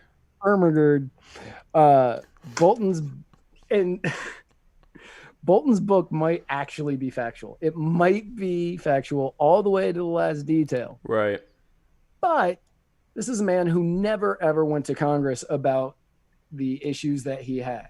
He never said, hey, he's doing this with Halkbank, or he's doing this with ZTE, or he did this with Ukraine. Like, he never said anything, even under subpoena, which he was then told he couldn't. Like, he could have gone to them outside of the subpoena. He could have gone if he could have just told them. Right. Yep. He could have done this, but he chose not to. Now, the most eye-opening statement that he states in this book, the real turning point for him in the administration, is also the one that makes me kind of doubt that much of this is true. Or it is true, and he's just doing it for a quick buck. This, honestly, I could see this really pissing him off. Well, yes, obviously. Like all the corruption and idiocy I saw, I'll just make totally peace with that. But this, how dare you, sir? This pisses me off. This is why I'm going to write an entire book. I'm writing a book now. I'm going to write an entire book because they tell you to journal when you're mad. Journal. So he journaled, and now it's being published by Simon & Schuster. Yes. The thing that really pissed him off had to do with the attack on Iran that, to Bolton's abject disappointment, did not happen. In June 2019, last June, June, we talked about this on the. We talked about this. We talked about this quite a bit. Yeah, Iran had shot down an unmanned American drone, and Bolton, who has always championed what he proudly called disproportionate response, urged Trump to bomb Iran as he wanted to since the 80s. But actually, Bolton describes going home to pick up an extra set of clothes because he knew it was going to be a long night at the White House, and then talks about how sad he was because at 5:30 when he showed up, he was shocked to find out that Trump decided to call off the strikes at the very last minute, learning it would kill as many as 150 people. Because, credit to Trump, they shot down a robot. Yep.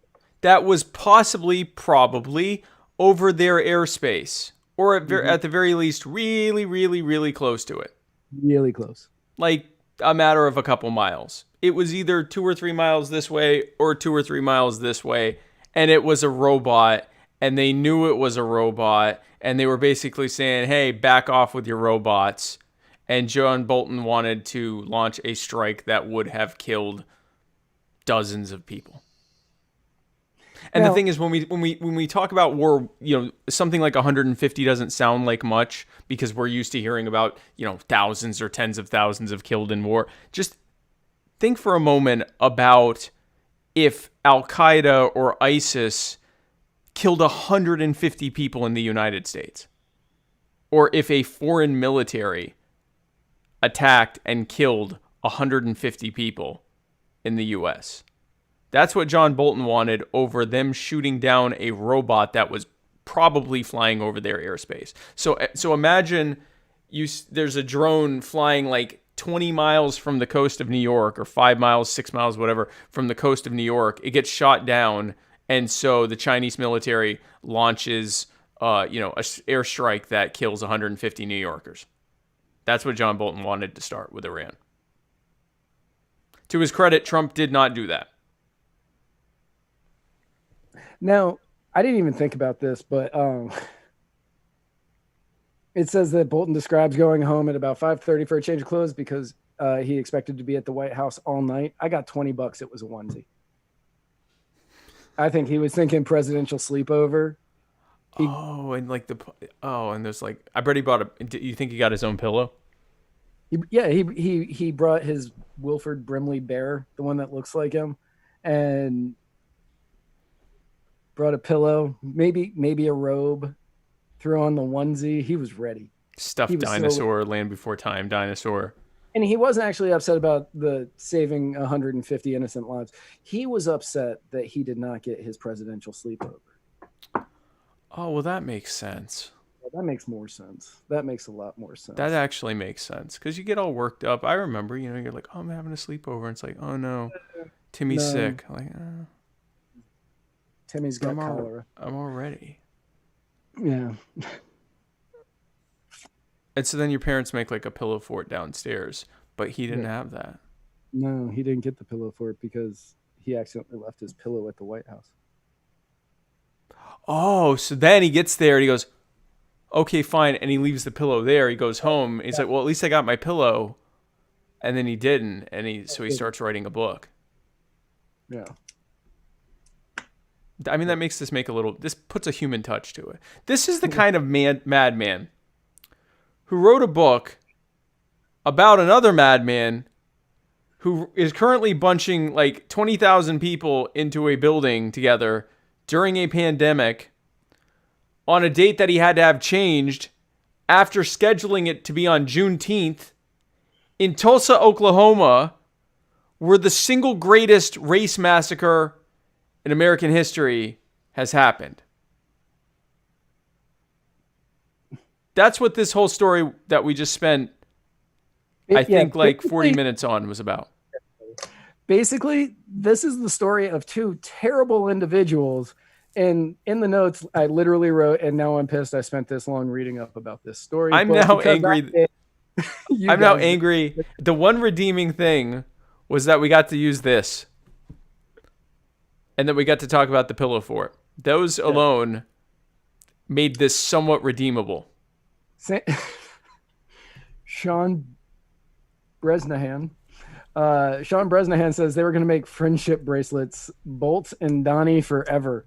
Which, well, and see, so we should have known that wasn't going to happen because Donald Trump would never do that. So, well, I mean, Donald Trump will say anything. It's just whether or not. Oh no, he would have said he'd do that, but I would have known if Donald Trump's like, "Yeah, I'm going to make friendship bracelets with you." I'm like, I don't believe you.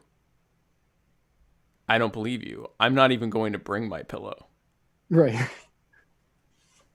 Because then it's in your car and it gets dirty, and as a kid I didn't care, but now that matters. That does. That's when moving. I always take the pillow in in a bag at least. Yeah, you put it in a bag, and I'm not showing up to the White House with like a garbage bag with my pillow in it. Because then everyone's like, why'd you bring a garbage bag? And I'm like, it's got my pillow in it, loser. So hopefully soon you won't have to show up with a pillow. You'll just be able to stay. I'll just live there. Well, I'll live in the Admiral's house, which is... yeah, I was going to say, no, you won't. It'll be on the property. It's the same property. Oh, so then I could just walk over with my pillow. Because it's right there. Yeah, it's right there. I mean, now you really got to vote for me. So we're going to close on a pretty horrifying story and infuriating story that you have possibly heard somewhat about, but maybe not all the details. And there's no good segue, which is why I'm doing this instead, because there's no humorous segue or even witty segue for this. It is an absolute... It's just more of the same. And we're out here... I shouldn't even say we're out here, because I've only gone to a couple things. There are people out there, day after day, demanding an end to this, and we just see it happening over and over again. In Atlanta, a man named Rayshard Brooks was killed by a police in a Wendy's drive-thru after, in a scuffle, he took the cop's taser. He tried to tase the cop, and then he ran away. Now, Rayshard Brooks, even if we get into the case that, there probably was a better way to deal with him, fine. At that point, he had resisted arrest and tried to assault an officer with a less than lethal weapon. Then he ran away, rendering him no longer a threat. And if any of us shot someone running away from us, even after a scuffle or a fight, we'd be charged with homicide. Because that's how it works. You can only use deadly force if you have a reason to believe that your life or bodily safety are in threat, are at risk. Someone running away is the opposite of that. They're leaving. They don't even want to be near you. And it took an impressive period of time for this next thing to happen. Matt? Garrett Rolfe and Devin Bronson were charged with felony murder for their role in the killing of Rayshard Brooks. Now, after Garrett Rolfe was charged a couple of days ago, because Devin Bronson took 2 days, 3 days? Yeah, it was like 3 days later. That happened, I believe, yesterday. Okay. Many members of, after Garrett Rolfe was charged, many members of the Atlanta police called out sick. Many people started calling it the blue flu or a sick out. Yeah. And according to the police union spokesman, Vince Champion, he says, this is not an organized thing. It's not a blue flu. It's not a strike. Funny because it sounds a lot like it. Sounds a lot like it. Yeah, it's nothing like that. What it actually is officers protesting that they've had enough and they don't want to deal with it any longer. Here is why I have a theory as to why he's saying it's not a strike.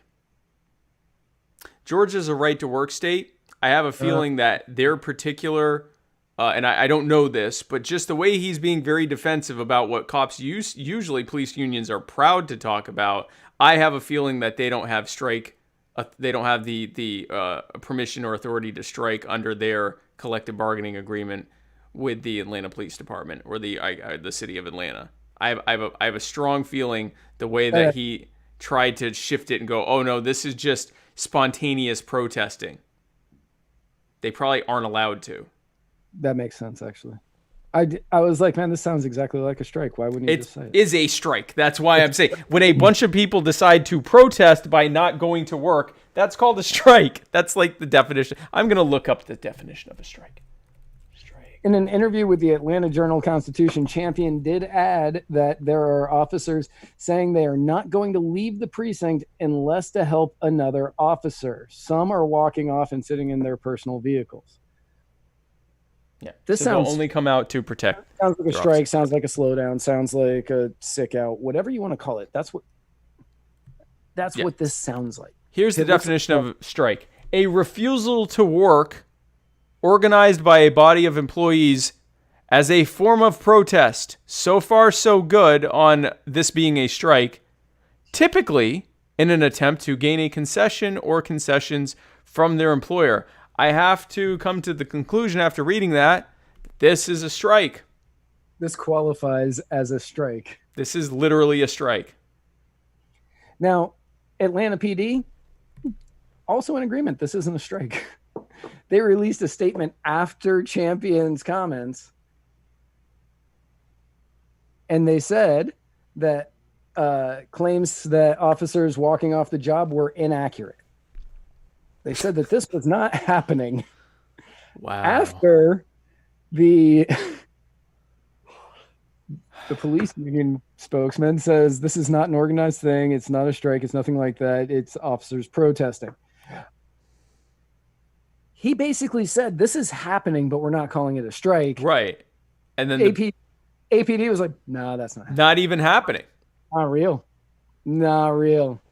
They didn't say that the department is experiencing a higher than usual number of call outs with the incoming shift, and they have enough resources to maintain operations and remain able to respond to incidents.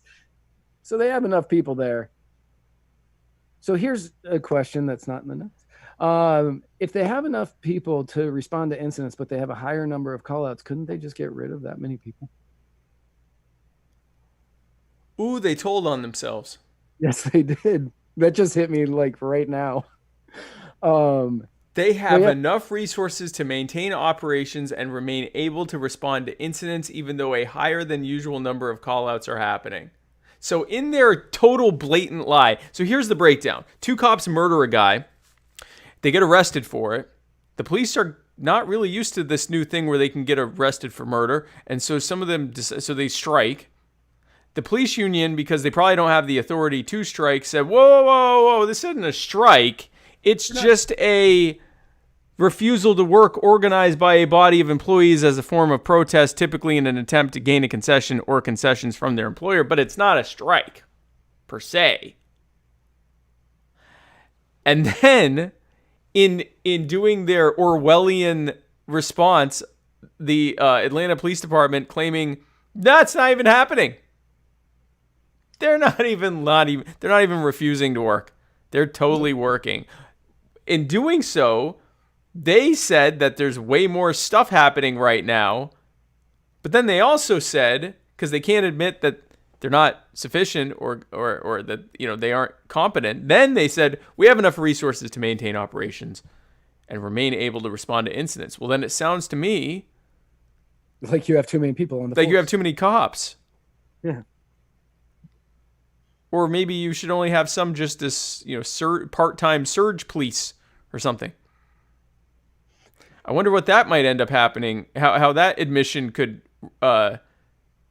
be received in the police union that isn't striking.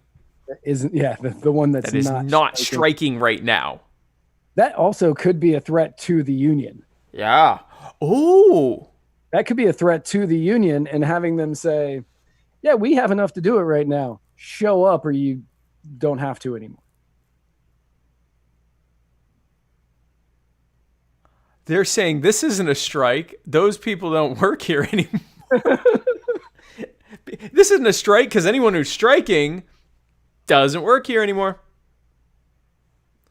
So what we actually, because this story was like much more outrageous in another way, but we might actually be seeing a sort of subtle PR war happening between the Atlanta Police Department and the police union. Or we're just overthinking this and these are a bunch of morons, which is equally possible. Fair.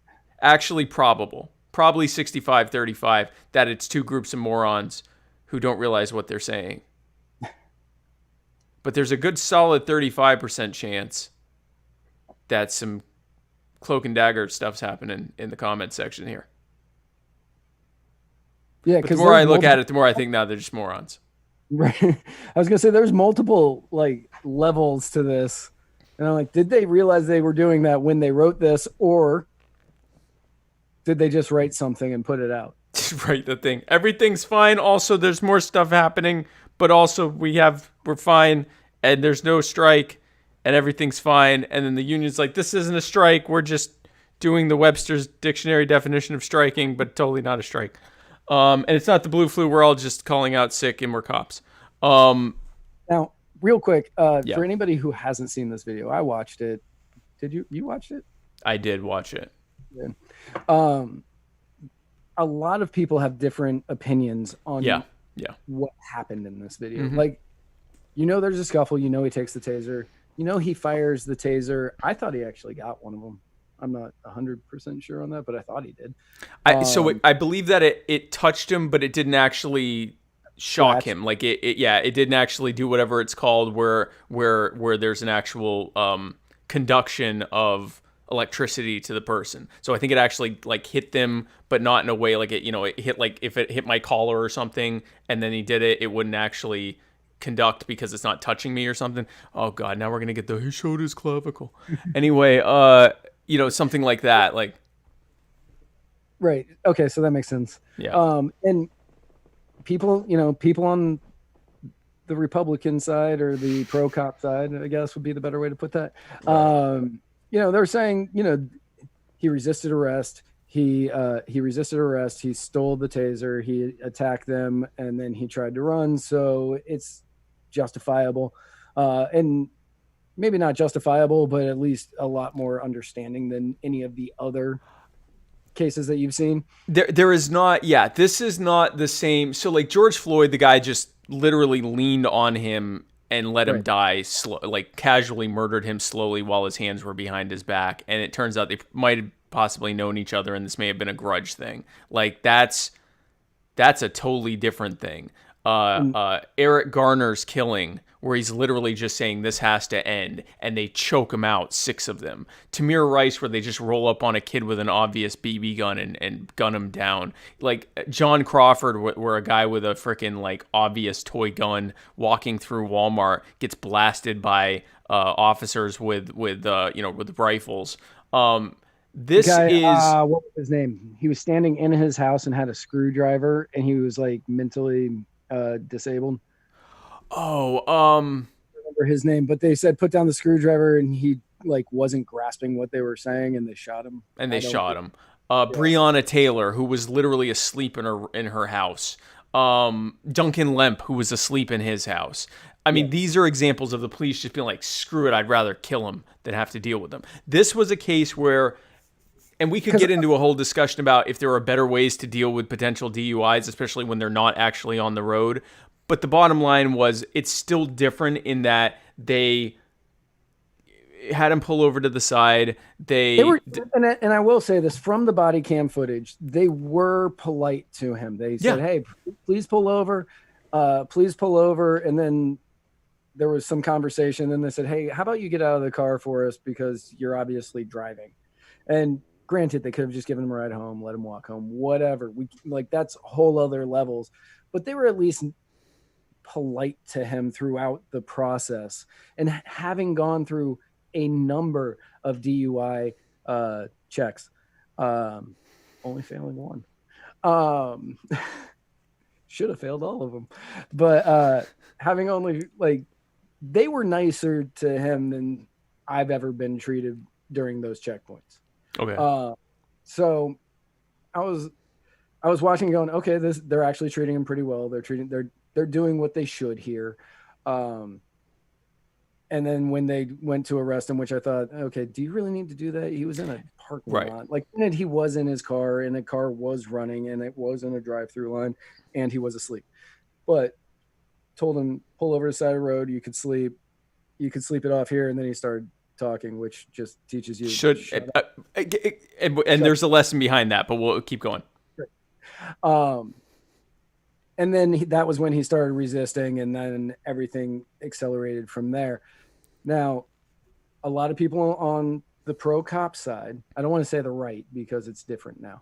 Everything's different now, but the pro-cop side, The pro-cop side, they're saying, this is not the same thing. These people shouldn't be charged. Maybe, maybe not. But do I think that a jury should make this decision? Yes. That's fair. I think a jury should make this decision, and it shouldn't just be left up to the DA. But what a lot of them are saying is that Paul Howard, the DA from Atlanta, is having his accounting on the shooting brought into question. And many are saying that since he is up for re-election this year, he is looking to ensure his victory in Atlanta by throwing a cop under the bus. Even if that is a consideration, a political consideration, which, by the way, that's how politics is supposed to work. That's how the democratic system, in theory, is supposed to work. If you know the people are going to want an outcome, you give them the outcome. Now, throw cops under the bus. They still killed someone who was running away. And they are trained, we're told, they are trained to deal with these types of situations. Although in my last episode with Antonia Okafor-Cover and Tig Davis talking about self-protection and the police and the Second Amendment, Tig explained to me that most police departments don't give ongoing training for free. And it's not mandatory. They can get it, but it's not mandatory. And if they want it, they have to pay for it. You scared yet? There are something like 2 million police officers roaming the country, most of whom are not getting ongoing training, and if they do want it, they have to pay for it out of their own pockets. They have guns, and they have a presumed authority to use them. You can't sue them if they think what they did was reasonable. They're not getting any training, though. They are getting lots of military equipment. So hopefully that makes you feel better. Right. They are getting tanks. Training, it stretched the budget. Tanks, yes, they are getting tanks. They are getting tanks. There was something on, I saw it on Twitter. I was going to include it, but I knew it was going to be a really long Some show. small town just got this freaking like mine-resistant vehicle, and it's like, there's like a town population of 6,000 or something. Free. They got it for free. And they were, why did we get it? Because someone else would have gotten it. What the hell are you going to do with this thing other than put it on parades? Hopefully that's all they do, is roll it down on parades and scare everyone.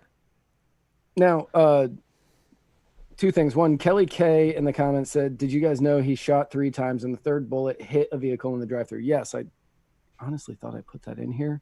Is that the officer that shot at him? Yeah. He shot 3 times. I really thought that I put that in here, but apparently I skipped it. Or I put it in when I had it in the original section and it didn't copy and paste over.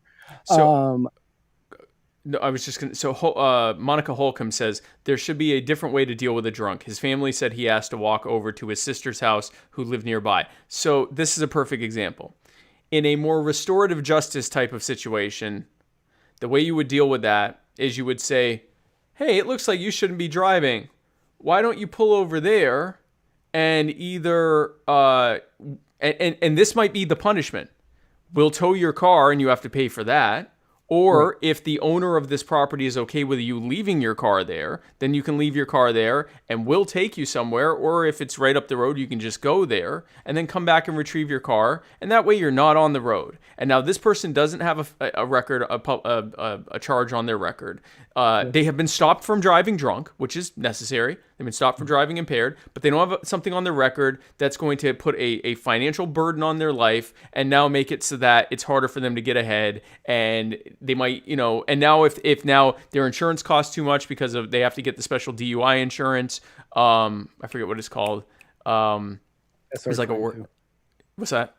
SR22. SR22 insurance, and that and you can't afford it, so now you can't drive, and you might lose your job as a result of it. Or if you have a job, or if you have a charge like that on your record, you lose your job, which is going to drive you to drink more. Instead of doing this, like punish people just for the sake of it way of looking at things, instead be more restorative about it.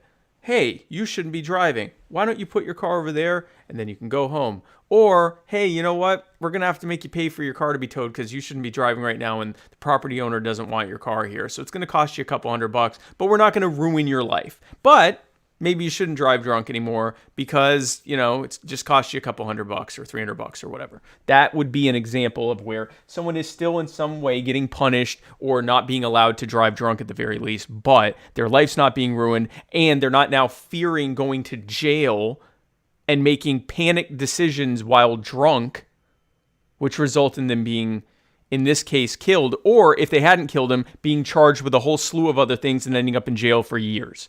Right. Which John Hurtley says earlier, the breathalyzer question should not be asked. And for anybody who doesn't know, the question is, do you consent to a breathalyzer? You can say yes, you can say no. Now, he follows it up with, if you're drunk, your judgment is impaired, so there's really no consent. Because I'm not sure about every state, but I know in all of them that I have lived in, if you are drunk, you cannot you cannot sign a contract. You can't sign a contract. You can't consent. So you cannot consent to a breathalyzer when drunk. Yeah, you can't. But Chris Reynolds is right in the comments where he says, but the state needs that DUI money because on average, and this could be different from the last time that I looked into it because I have been sober now for almost 6 years. It costs roughly 10 grand anytime you get a DUI. Which is absurd. That's the average. I mean, it's more likely to affect those who can't afford that. So if you're super wealthy, you're driving in your Ferrari and you get pulled over and it costs you all this money, it's an inconvenience and you're pissed off, but you'll be fine. And you're also more likely to be able to have someone like hire someone to drive you or drive your car, or you have a chauffeur or whatever, so you can get drunk and party like a rock star all weekend long or whatever. This is affecting people who can't afford it, and it's ruining their lives for no good reason. And I used to be a law and order person, and I hear the law and order person inside of me going, yeah, but the whole point of that is to deter them from doing it.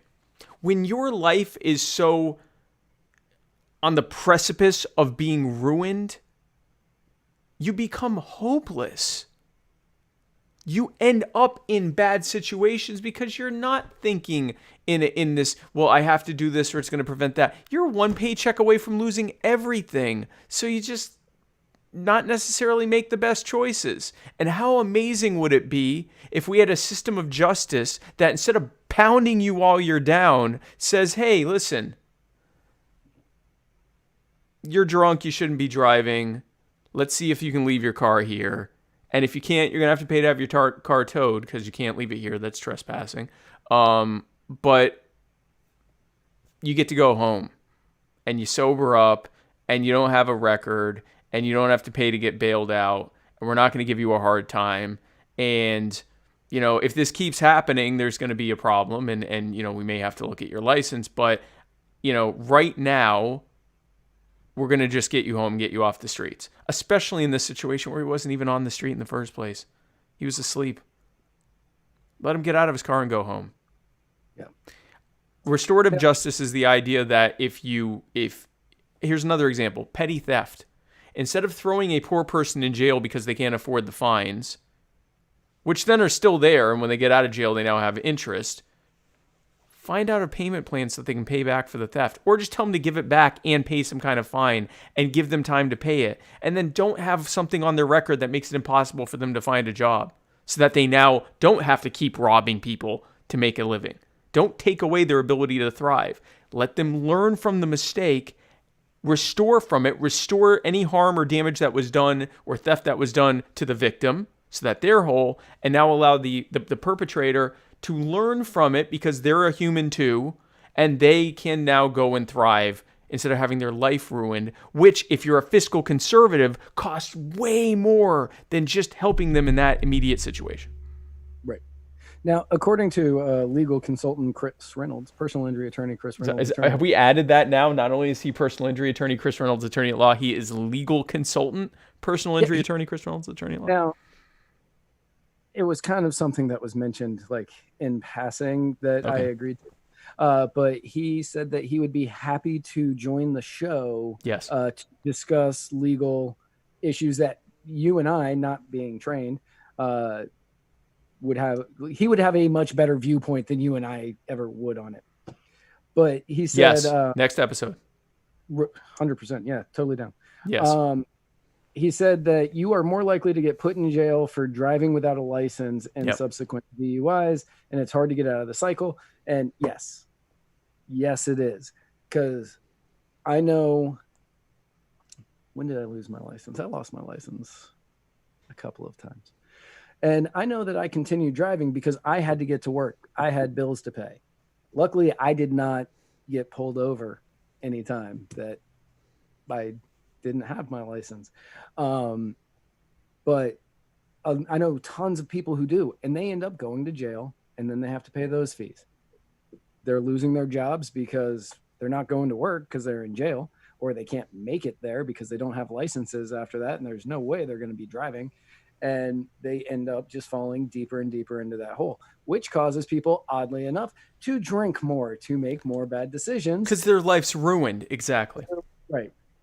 And we're even admitting, because people go, well, they shouldn't have done the first thing, the bad thing first. You're absolutely right. They shouldn't have done what humans do all the time. Bad choices. Right. I am grateful that I didn't get pulled over many times. That's all I have to say about that. But what I will say is this. We all make mistakes, and some of us are more likely to are statistically more likely to get held up for those mistakes than others. But even if we all were the same likelihood, regardless of our income, regardless of our race, regardless of what neighborhood we live in, regardless of our ethnicity or sexual identity or gender identity or whatever, even if we were all on an even playing field, I would still prefer a system that tells people when they make mistakes, hey, let's rectify this. You robbed this person. Okay, do you still have it? Give it back to them. And you're also going to have to pay something for the fact, not to us, but to them, for the fact that you deprived them of that thing that you took from them for whatever period of time you had it. Not to us, but to them, the actual victim. And you know what? We actually have a training thing that costs way less than putting you in jail for 10 years or 5 years. And it's a training that, we'll talk to you about why you shouldn't steal. And maybe there's some resources to help you, which again, because I hear the people going, but there's our jobs program, cost way less than putting someone in jail and doesn't result in someone having their life ruined and almost assuredly becoming a ward of the state as a result of it. Instead, they can go and learn from it as a kid and thrive like wealthy people do when they make mistakes. Let people learn from their mistakes and move ahead. In this situation, we don't want a very drunk person or very high person on the streets. So get them off the streets. If it becomes a routine thing where it keeps happening, well, this sounds like a mental health issue or an addiction issue or a trauma issue. Let's deal with that. Because there aren't a lot of people who go, hey, I'm such a jerk that I want to go make the roads dangerous for myself and everyone around me. That is a manifestation of something bad. And you can do one of two things. You can ruin their life as a result of it and ensure that they will now be a ward of the state for the rest of their life and not able to really contribute anything, which costs way more and helps no one. Or you can deal with whatever that thing is so that they can move forward in life. And of course, in a voluntary society, we'd be much more likely to do this because we'd be doing it voluntarily instead of having taxes taken from us to pay for it. Because when taxes are taken from us to pay for it, we're more likely to be vindictive and say, I don't want to pay for their life to be better. They shouldn't have done that thing. I want them to be punished for it. And that's why we have the system we have. We need restorative justice. Ethan Bishop Henchman in the comments, he said, turn them over to associations and community groups to sponsor their treatment and rehab. Exactly. Yes.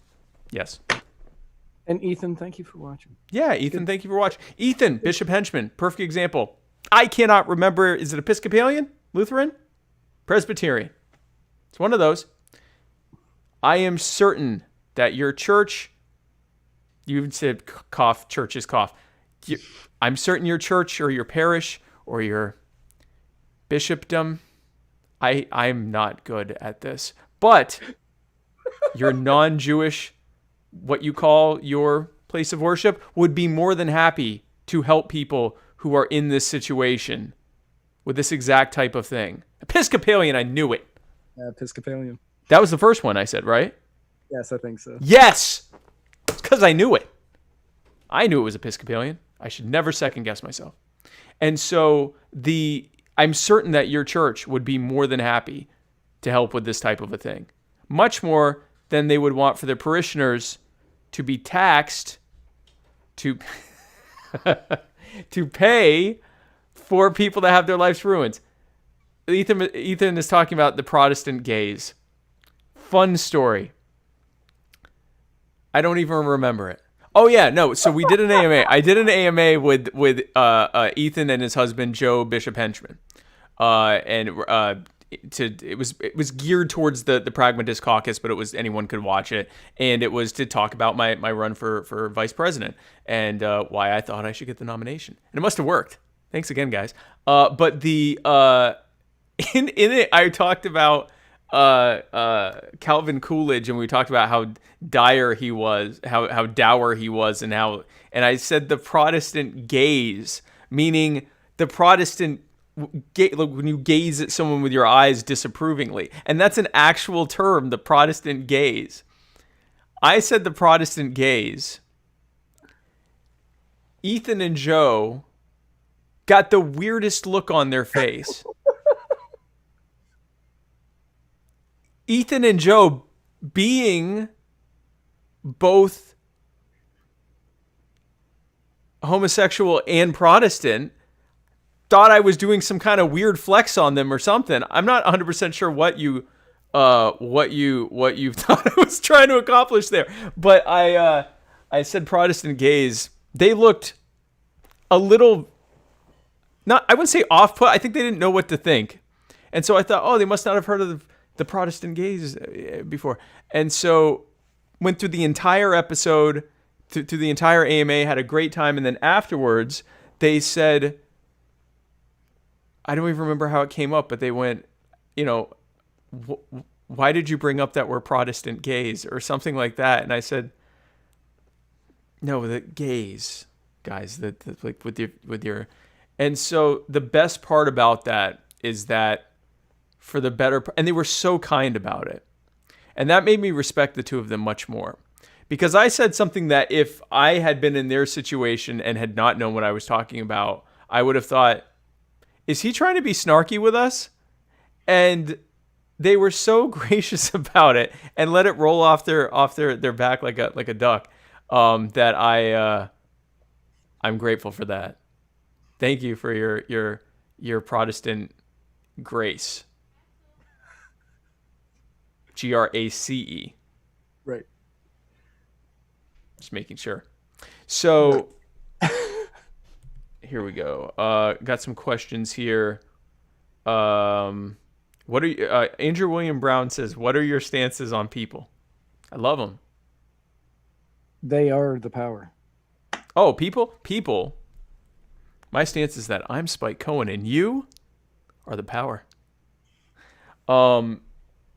Christopher McQueen says, I was put on 2 years probation for a first offense DUI in Texas County, Missouri. Went to jail twice for violating probation on minor offenses. Had to pay $82 a month for the breathalyzer, $40 a month for probation fees, and raised insurance costs. Exactly. They get you on that probation. I feel you, man. They get you on that probation, and it's like, okay, you already made this mistake. Now we're going to make it so that if you make a similar mistake or any mistake, we're going to really like harm your life, like a lot. And especially if you're in smaller towns, police already know who you are. They know you got probation. They know they can get an easy collar if they can catch you doing something, something maybe you shouldn't be doing, something that really isn't even anyone's business. It's just a tear. It's like, it's not just punitive justice. It is destructive justice. I think Ethan called it regressive justice. It is using justice as a means of dragging people into poverty, or if they're already in poverty, making sure they remain in poverty and have no means to get out of it. It is just a vindictive and cynical way of looking at your fellow person. So I guess maybe that was what are your stances on people? My stances on people is that we should be a lot more kind to them, and that justice should be about leading to less harm in the future than there would have been with our current system. If Thomas Gamble says, if you're unhappy with war, wasted tax dollars, marginal quality, overpriced health care, falling education ratings, and less control of your life, stop voting for the two parties that have been in control of America for the last 150 years. I'm voting for Dr. Joe Jorgensen to bring our service members home, restore individual liberty and constitutional governments. Hashtag Joe 2020, hashtag Team Joe, hashtag Vote Gold, hashtag Libertarian. Thanks for your support, Thomas. That means a lot. Craig DaCosta says, I tell my clients this all the time. I point out how my fees are 100 times more than the most expensive Uber. /Lyft. slash Lyft ride they can imagine. Unfortunately, it already happened. Also, I tried using Uber in my country-ass location, and they were not running by the time I was done drinking. Good thing a friend drove me home. And this is the thing. Like, we need to just look at this as someone did something that isn't the best idea. Let's fix it. And now make it so that whoever may have been victimized by this situation can be made whole to whatever extent possible. And the person who did it can learn from it and do better in the future. And maybe we find that there's something that caused them to do that can be dealt with so that they don't do it in the future. And the law and order people go, well, that's just going to make people go and commit crimes to get help. No, it's not. No one wants interactions with the police for no reason. It's not going to make people who are otherwise okay are not going to go out and commit crimes and risk interactions with the police in order to get some help. And if you're worried that they might do that, well, then that's a great idea to get rid of the laws that make it hard for voluntary organizations to help people before they do cries for help like that. What a fantastic segue into ending all of the ridiculous health and labor department restrictions that make it nearly impossible in most states to be able to help people without having to spend tens or thousands or tens of thousands of dollars in absurd compliance costs for no good reason other than to prevent people from being able to help each other. Now, what I've always said is that driving drunk shouldn't be a serious crime unless you hurt somebody or something while doing so. If you hurt somebody while doing it, I don't think you should be able to claim, oh, I was drunk, it shouldn't count. I think that then it should become. Oh, no, of course not. No. And that's the thing. Part of the risk is if you do this, you could end up, in jail for a long time and have that on your conscience that you killed someone or maimed someone or greatly harmed someone or almost killed someone or whatever. But, and again, I'm not even saying that we shouldn't be stopping, actively working to stop DUIs, because DUIs in and of themselves, people like to say DUIs aren't victimless, are victimless crimes. I think DUIs are crimes that are waiting for a victim. In a similar way that if I walk into the street, if I'm walking down the sidewalk and just shooting my gun in the air, that in and of itself, I haven't created a victim yet until those bullets start falling from the sky and killing people. Which, by the way, don't ever shoot a gun up, in the air like that, especially if you're in like a suburban or metro area, because those bullets, this isn't a Nintendo video game. Like, the bullets fall. They don't like eat up in the atmosphere. Anyway, so the point of that is a victim is waiting to happen. You might get lucky and get home without any victims being created, but you are making conditions that could lead to a victim happening. I'm not saying don't stop or even don't tow the cars of DUI people that are driving under the influence. I am saying there is a better way to deal with it. This way has not worked. This way has just ruined people's lives. A better way is to actually deal with the situation and try to find the cause of why it happened in the first place and make whole anyone who was actually victimized. But instead of this focus on, we are all people that can name dozens of times that we screwed up and could have ended up in jail if the situation had been different. If a cop had been there. Basically, we can all name dozens, some of us hundreds of times that we would have ended up in jail. But then many of us, when we hear that someone else did the same thing, we go, well, they shouldn't have done it. Throw them in jail, ruin their life. No, we're all people who make mistakes. Let's try to instead make people whole so people can go back to living their lives and maybe thrive and learn from it. And then if there's an actual root cause of a consistent behavior, and it's not just someone making a stupid mistake, but an actual consistent behavior, finding the root cause of that and dealing with it so that it doesn't happen anymore. It costs less money. It costs less time. It leads to less bad outcomes. It leads to more people having learned their lesson and being able to get ahead. And it leads to the victims of these things actually being made whole. Why wouldn't we do it? Anyway. Ike Sanchez says, I'm from a small town, got targeted because I smoked the ganja. Now I have a pending felony for a plant. Shouldn't have been illegal. Yeah, it shouldn't have been illegal. That goes beyond restorative justice. You shouldn't have even gone to jail for that, or you shouldn't have even been arrested. They shouldn't have even taken it. It's none of their business. Right. Don't know where you're from. Sorry for all of that. That sucks, and it shouldn't be illegal. Christopher McQueen. I was never asked to go to AA by the judge. He just threw the book at me and gave me probation. I go to AA now on my own because I needed help. I wish someone told me to go to AA. Exactly. Imagine if the judge had just said, hey, listen, go to AA or go to Al-Anon or whatever. Go to one of these groups and go through the program and come back and show me that you've done it. And I want you to keep coming back and show me you stayed clean for 6 months. And in the meantime, or a year or whatever. And in the meantime, I'm not going to put anything on your record. You're not on probation. You're not whatever, but you have to do this. Minimum sentencing guidelines make this impossible for judges to be able to come up with common sense, empathetic, creative ways of saying, hey, listen, you shouldn't have done this. It sounds to me like you got a drinking problem. Before I throw the book at you or punish you, I want you to get help. I think you need to get help. I think you can agree you need to get help. So get help, and then 6 months from now, a year from now, I go, hey, that's great. You never have to talk to me again. Hopefully you don't get in trouble. And now you're sober. This incident was the catalyst. Instead of you having a burden, instead, it's a catalyst for you removing a burden so you can get ahead. And again, as the former law and order conservative that I am, I know all those things that people say when they hear this stuff. What? Government helping people? I'm not even saying government needs to do it. I'm just saying government doesn't harm them, doesn't arrest them, tells them, hey, listen, go find someone who will help you with this, like an AA, like an Al-Anon, like the like a church, like any of these things, any of these groups that would love to help people and would love to help people get back on their feet or to address problems that they have. They would love that. There's a organization in Horry County that gives free counseling service to people that are lower income, and I think it's on a sliding scale too. I think there's free, and then depending on your income, you can actually qualify for less cost where they, and it's not government funded. It's just people that want to help people. Now, one of the times that I had legal troubles, that was actually part of my punishment was to go to NA or AA. That was one of the punishments that I had to do. I also had to do community service and some other crap.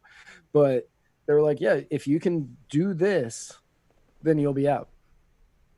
And the second word in both of those letters is anonymous. So you didn't have to go. You just had to get the slip signed by anybody. It really didn't matter.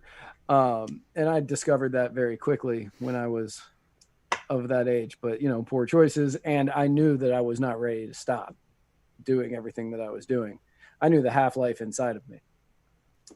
So I knew when I needed to stop doing anything before I went to go show up to my tests. Right.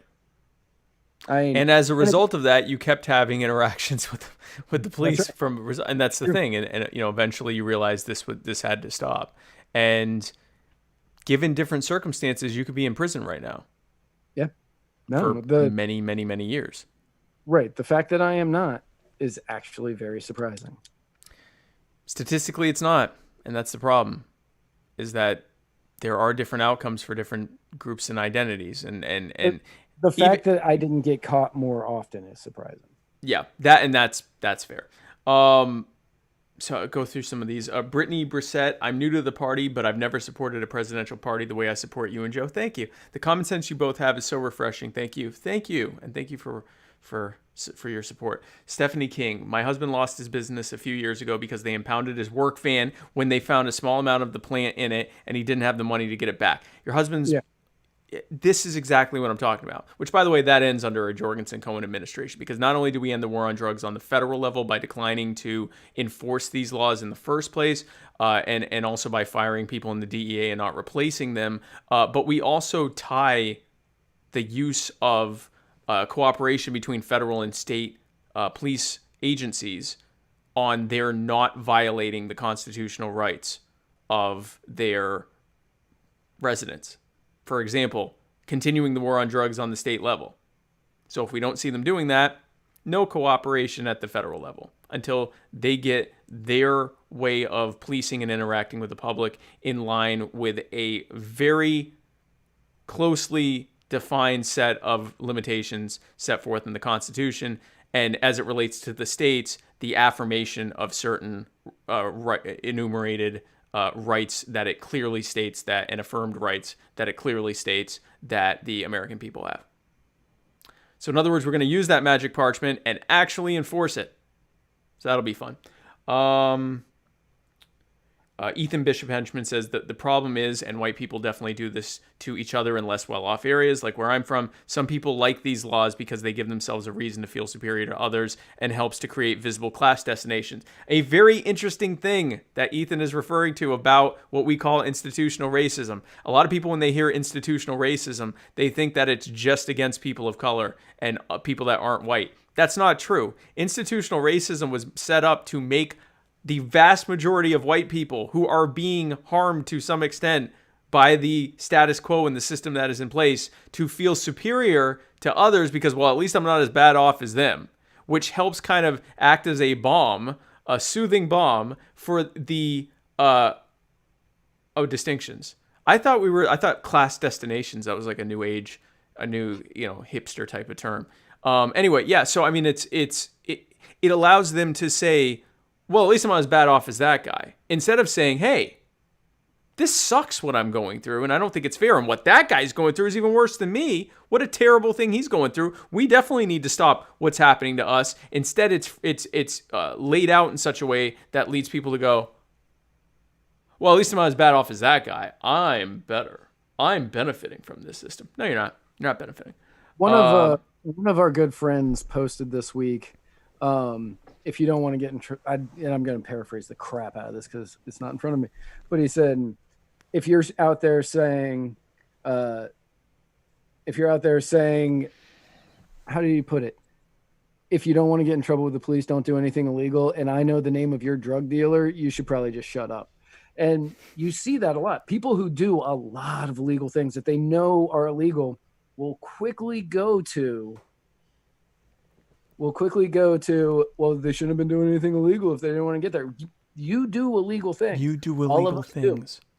All of us do. What is it? The average American commits 3 felonies a day or some ridiculous thing? 7. Is it 7? Yeah. I mean, even 3 is bad enough. Yeah, I'm 90% certain it's 7. Whatever it is, more than 1. The average American is committing a felony more than once a day. More than 0. Yeah. That means that you may go through your random average day in which you feel that you are not doing anything illegal, like you're just living your life. On average, 7. It's just, and this, I just pulled up an article. There's, it says 8 ways we regularly commit felonies without realizing it. So for us to go back and say, oh, you shouldn't be breaking the law. Well, let's look at if the law is something that should even exist. If this particular law is something that should even exist in the first place. And if it is, let's look at how common it is that it's broken. Because that time when you didn't come to a complete and full stop at the stop sign because you could already see that there was no one anywhere near you and you could just kind of roll through it. You broke the law. That's against the law. And if a cop is hidden somewhere, they can arrest you for that. Or they can pull you over. And then in pulling you over, they smell something or you're... Okay, because of Chris Reynolds, I looked it up. It is 3. It's not 7. Still. More than 0. More than 0. And that's the problem. It is a problem. Let's go through some of these comments here. And then we'll need to wrap up because I'm... Yeah, because we're pushing 3. I've been doing. We're going into hour 3. Hour 3. Oh, you already gave the website for. Yeah, if anyone wants to watch this, muddiedwatersmedia.com. Vicky Foxwish Douglas says, can confirm I'm a white survivor of cop brutality. Keyword survivor. There's something there. Kasey Neth says, absolutely, just as some jobs are dangerous while drinking, yet alcohol is legal. It's about responsible use. Exactly. Unless you're having or using something is impairing you in such a way at a time when it could be dangerous to others, then it's no one's business. Right. Vixie, I hope I'm saying this right. Vixie, Foxwish, Douglas, NQI, and Black. I assume you mean qualified immunity, and Black Lives Matter. That's what our campaign's all about, is ending that. Christopher McQueen, people in my town check the jail roster every morning just so they can gossip. We have these stupid newspapers at the like at gas stations when you're checking out, and there are these newspapers, and it shows everyone's mug shots from that week, and people look at it, oh, look at this guy, and I'm looking at the person saying this, I'm like, you don't look much better.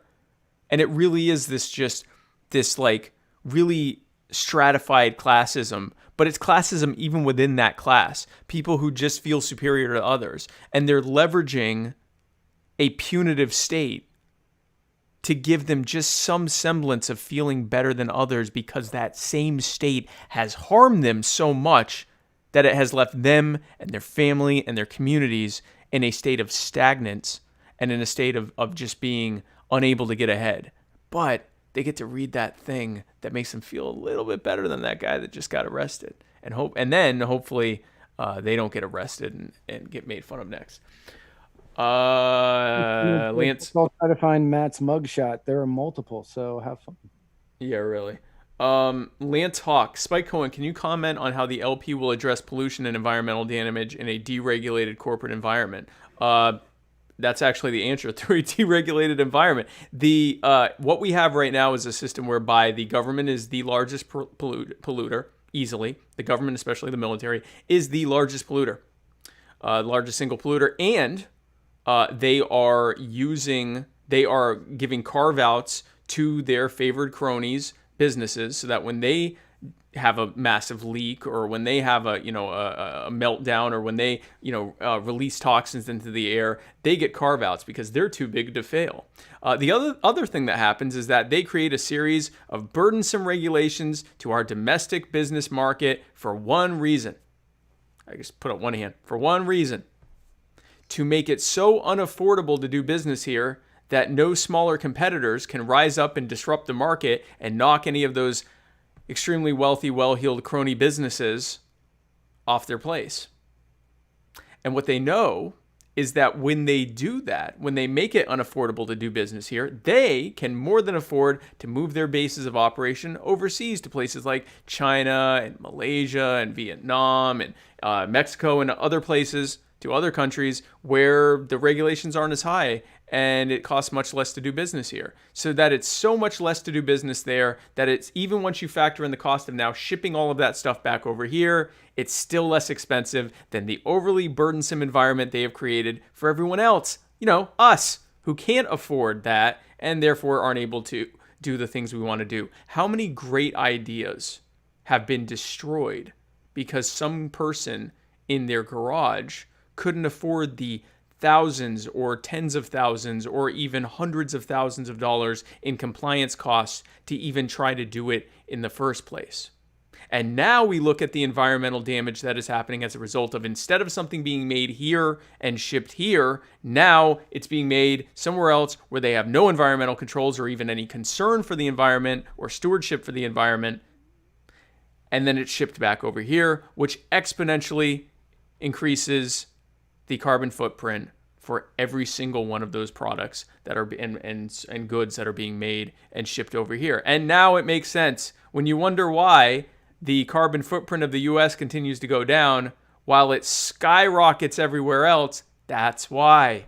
Because all of it's being moved from here to other places. And we already know the impact of that financially and economically, the fact that an increasing number of people are losing their jobs to offshoring of businesses. We know the social impact of people, entire groups of people, entire communities that used to have gainful employment now can't do so because the bases of operation for where they used to work have been moved thousands of miles away, leaving them to be wards of the state, which tears on the very fabric of a community that feels that they are no longer contributors and instead are wards of the state, and all of the terrible social outcomes that happen as a result of that: suicide, crime, fatherless homes, addiction, every terrible thing that happens as a result of someone being robbed of their dignity and their ability to contribute and grow and move ahead. But going back to your talk about environmentalism, take the cronies out of it, take the government out of it, and now all of a sudden, You can't have cronies destroying the domestic labor market and the domestic business market and bringing stuff and doing an end run around it and bringing, they wouldn't have to move those jobs over. No one would be moving jobs to the other side of the planet to dictatorial regimes using sweatshop labor and shipping it back here if those regulatory burdens weren't here in the first place. Because if those regulatory burdens weren't here, they'd just make it here. And it would be even cheaper than that whole arrangement. And the environmental cost would be much less. And all of the people who right now are being stopped from creating the next amazing thing that will help the environment aren't going to be stopped from doing so because they can't afford the tens or hundreds of thousands of dollars in compliance costs. So that is how you answer it. And also, if you stop doing carve-outs and their version of qualified immunity for big businesses, now they can be sued, which is a deterrent. We've been talking about qualified immunity all night.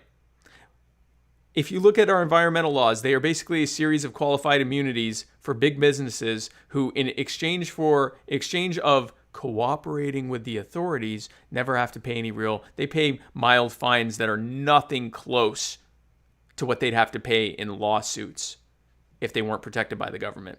So on any question, when people say without government, who would do X? The answer is we would do X, and we wouldn't have the government there making it harder or in some cases impossible. So for this specific question, without government, who would protect the environment? We would, and government wouldn't stop us from suing the polluters, and they wouldn't be creating barriers that make a much more polluting way of doing business more affordable. So that's the answer for that. Stephanie King wants to know which Hogwarts house you think you'd be sorted into. Hufflepuff. I don't even like. I that might be Pokemon. No, that's. Is that Harry Potter? Yes. I'm thinking of Jigglypuff. You are thinking of Jigglypuff. I would be in the house of Jigglypuff. I don't have to think. I know Ravenclaw.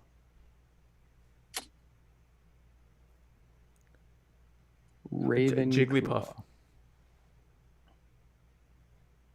Yeah. So yeah, how's the campaign? What's going on? Campaign's going fantastic. We have tens of thousands of volunteers now. Our group that was created, actually it used to just be a private group for Joe and her campaign team back when they were trying to win the nomination. It now has something like 40,000 members. It is incredibly vibrant. We are beyond what was expected in terms of fundraising goals, and I'm not sure if NDA allows me to say what that amount is. I think it does, but just to be safe, I'm not going to say it. But we are ahead of what we were expected to be at this point, and unlike the previous ticket, we aren't just handing all of it to Ron Nielsen. And so it going incredibly well. On a personal note, I'm going to be, so my episode that I referenced from last week, my panel with Antonia Okafor-Cover there on the left. She's the director of outreach for the Gun Owners of America, who are like the NRA, except they don't suck. And on the right there, Marshall Tig Davis, who is she's a nationally regarded firearms instructor and the owner of My Sister's Keeper Defense. We had an amazing panel discussion on my show, My Fellow Americans, where we talked about the Second Amendment and civil liberties and self-protection and the interaction between police and communities of color and the history of those interactions and I think I already said civil liberties and all sorts of stuff. It went so well that I am currently working with the Gun Owners of America and the Libertarian Party and Antonia, and I believe Tig as well, to do an expanded version of that panel at the convention. And so the details on that will be available soon. We're still working on the exact dates and the exact layout, but it's looking like it's going to be a really cool thing. We're going to have hopefully both of them back, and then we'll have a few more people representing to demonstrate that, sort of debunk the whole idea that gun rights are a white guy thing, and that it's, they're about self-protection. It's about being able to be on equal footing with those who presume authority over you. It's about your civil liberty to be able to defend yourself. It's about self-protection. It's about all of those things. And so that's it's an incredible thing. It's fantastic. And campaign's been going amazing. Go ahead. I was going to say Aaron Mizell. If I pronounce that wrong, Aaron, I apologize. Yes. Asks if t-shirts coming soon. I assume she means for the campaign, but just in case she doesn't, go to muddiedwatersmedia.com and go visit the store. Yeah, we have a store. But for the campaign, the branded merchandise is coming very soon. I believe this coming week that's going to be rolled out. But there is already some branded merchandise. I don't know about a shirt, but if you go to the LP store, which is, I think, lpstore.com. LP store. .org. There's already some Jorgensen Cohen stuff there, but we do have the branded merchandise coming very, very soon. And Ethan Bishop Henchman wants to know if we're both coming to convention. I'm 99% certain Spike is going, and I will be there some days since I don't live all that far. Yeah, I will definitely be there. I'll actually be at the hotel. And I will show up whenever I deem it necessary to drive to Orlando. And back. And back. And back. Yeah, he'll be there. We'll both be there. I will be there because I'm the vice presidential candidate. And so let's see here. Is GOA going to officially endorse you? That would be amazing. That would be amazing. I'm certainly not expecting or demanding that, but that would be amazing. No pressure. Mark Maresca says, as president and VP, how would you and Joe weigh in if a state wished to secede? I'm going to leave that to Joe. I don't know that we have an official position on secession. I certainly have some opinions about it.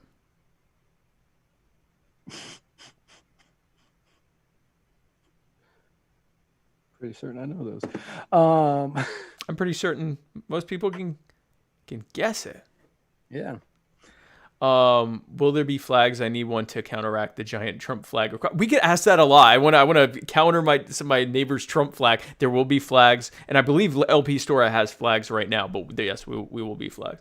Political prisoner too. Yes, you should be there. Yeah, exactly. I kind of have to be there, even if I want to be there. But even if I didn't want to be there, I have to be there. Sarah Ann Anderegg, noted super fan. Sarah Ann Anderegg. Noted super fan. Says, I'll probably drive because gas mileage. Okay. Well, yeah, we're going to go together. So she is going to be driving because her car gets much better gas mileage than my Jeep. Well, yeah. Because right. It closes. It's a car. Because it's a car. Ethan, I assume they wouldn't care as long as there was a free and transparent referendum when most of the population wasn't enslaved and unable to vote. Hey, that sounds like something I might say about secession. It might. That sounds very close to something you would say. It sounds like, certainly don't want to say verbatim. I don't want to tip my hand here or anything, but that sounds like a real, isn't that a real great day in the morning? Chris Reynolds. Just. Really? Just. No. The answer is 18, by the way, just so you know, Chris Reynolds. But thank you for pointing it out. I'm not reading it out loud. People can just guess what 18 is. That's probably just as well, though, honestly. I think you need it a little. We're also stopping for a super gay libertarian day at the beach for my birthday on the 6th. So beach gays. There was something I was going to say, but beach gays, I threw myself off of that. Yeah, but you're stopping in Florida at a beach. Like, that is literally Florida minus like part of the middle. Like, you could stop anywhere. Yeah, there's so many places to stop. It's really just a giant beach. It's like a giant phallus-shaped beach. That was the original Florida motto, back when it was part of New Spain. Yes.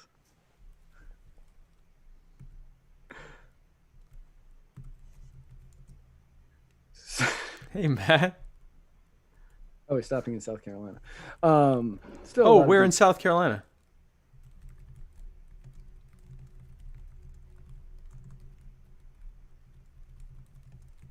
Yeah, the original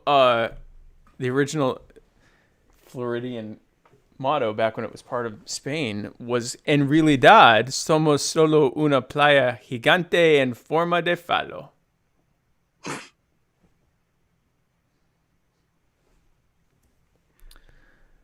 So, Matt. Yes.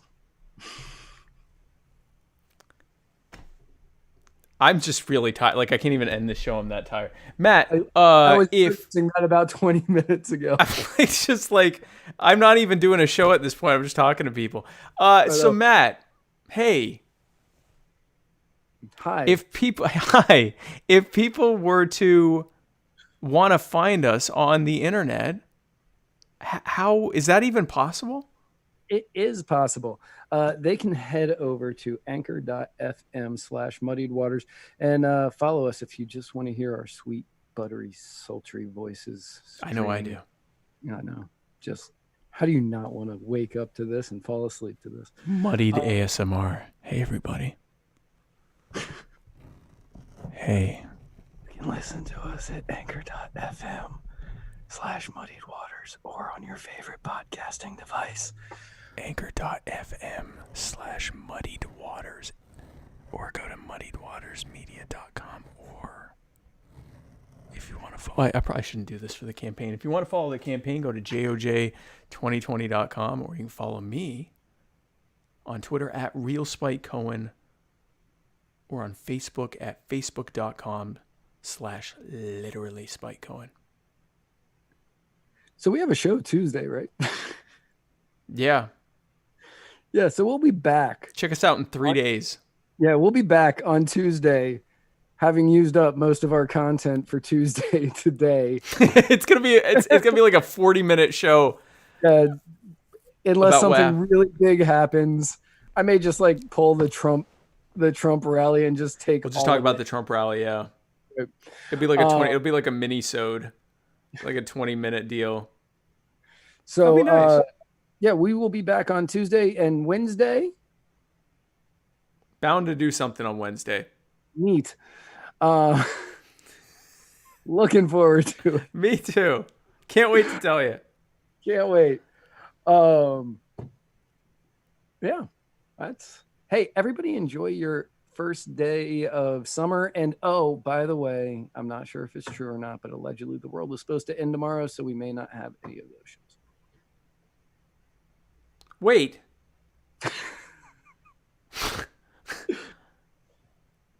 According to whom? It has something to do with the Gregorian calendar transposed to the Caesarean calendar and how it didn't match up to the December 12th, 2020 or 2012 thing. And yeah, anyway, I'm certain it's not true, but according to somebody, they said that was a thing. I didn't fact check it. I just wanted to mention it because I found it to be hilarious. Well, that's a cheery note to end on. Hey, guys, this might be our last episode. And not just last. This might be our last everything. Love you. So, guys, thanks for tuning in. We'll see you on Tuesday, which is definitely happening because Matt's thing is not true. And then we'll see you on Wednesday for another episode of My Fellow Americans. And where we're going, we don't need roads.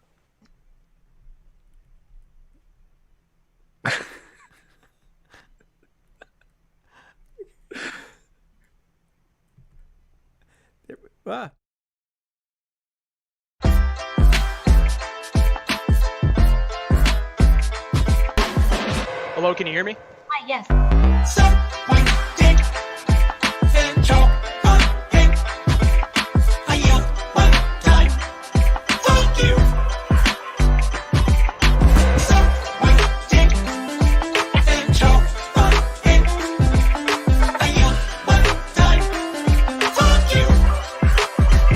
Hello, can you hear me? Yes. Black Lives Matter, defund the police. I find it disgusting that the LAPD is slaughtering peaceful protesters on the street. Fuck you, Michael Moore. I refuse to call you cheap. The protest was peaceful, so the police showed up, throwing tear gas and shooting rubber bullets. Is this what you think of protecting and serving? Because I think it's bullshit.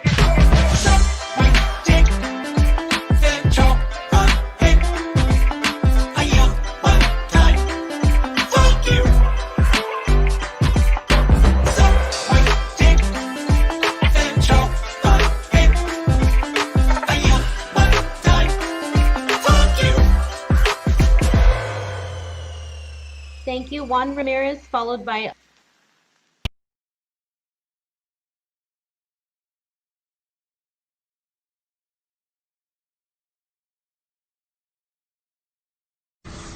You about to lose your job. You about to lose your job. Get this dance. You about to lose your job because you are detaining me for nothing. You about to lose your job. You about to lose your job. Get this dance. You about to lose your job. Oh my goodness.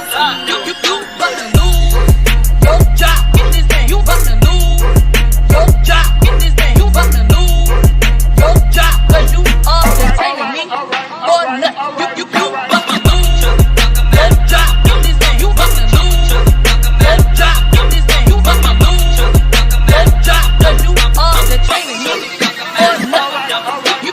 You about to lose your job. Get this dance. You about to lose your job. Get this dance. You about to lose your job. Get this dance. You about to lose your J-O-B. You about to lose your job. Get this dance. You about to lose your job. Get this dance. You about to lose your job. Oh my goodness. It's you, boy. Is this shit worth you losing your job? Cause you bought to. Cause you ain't got no reason.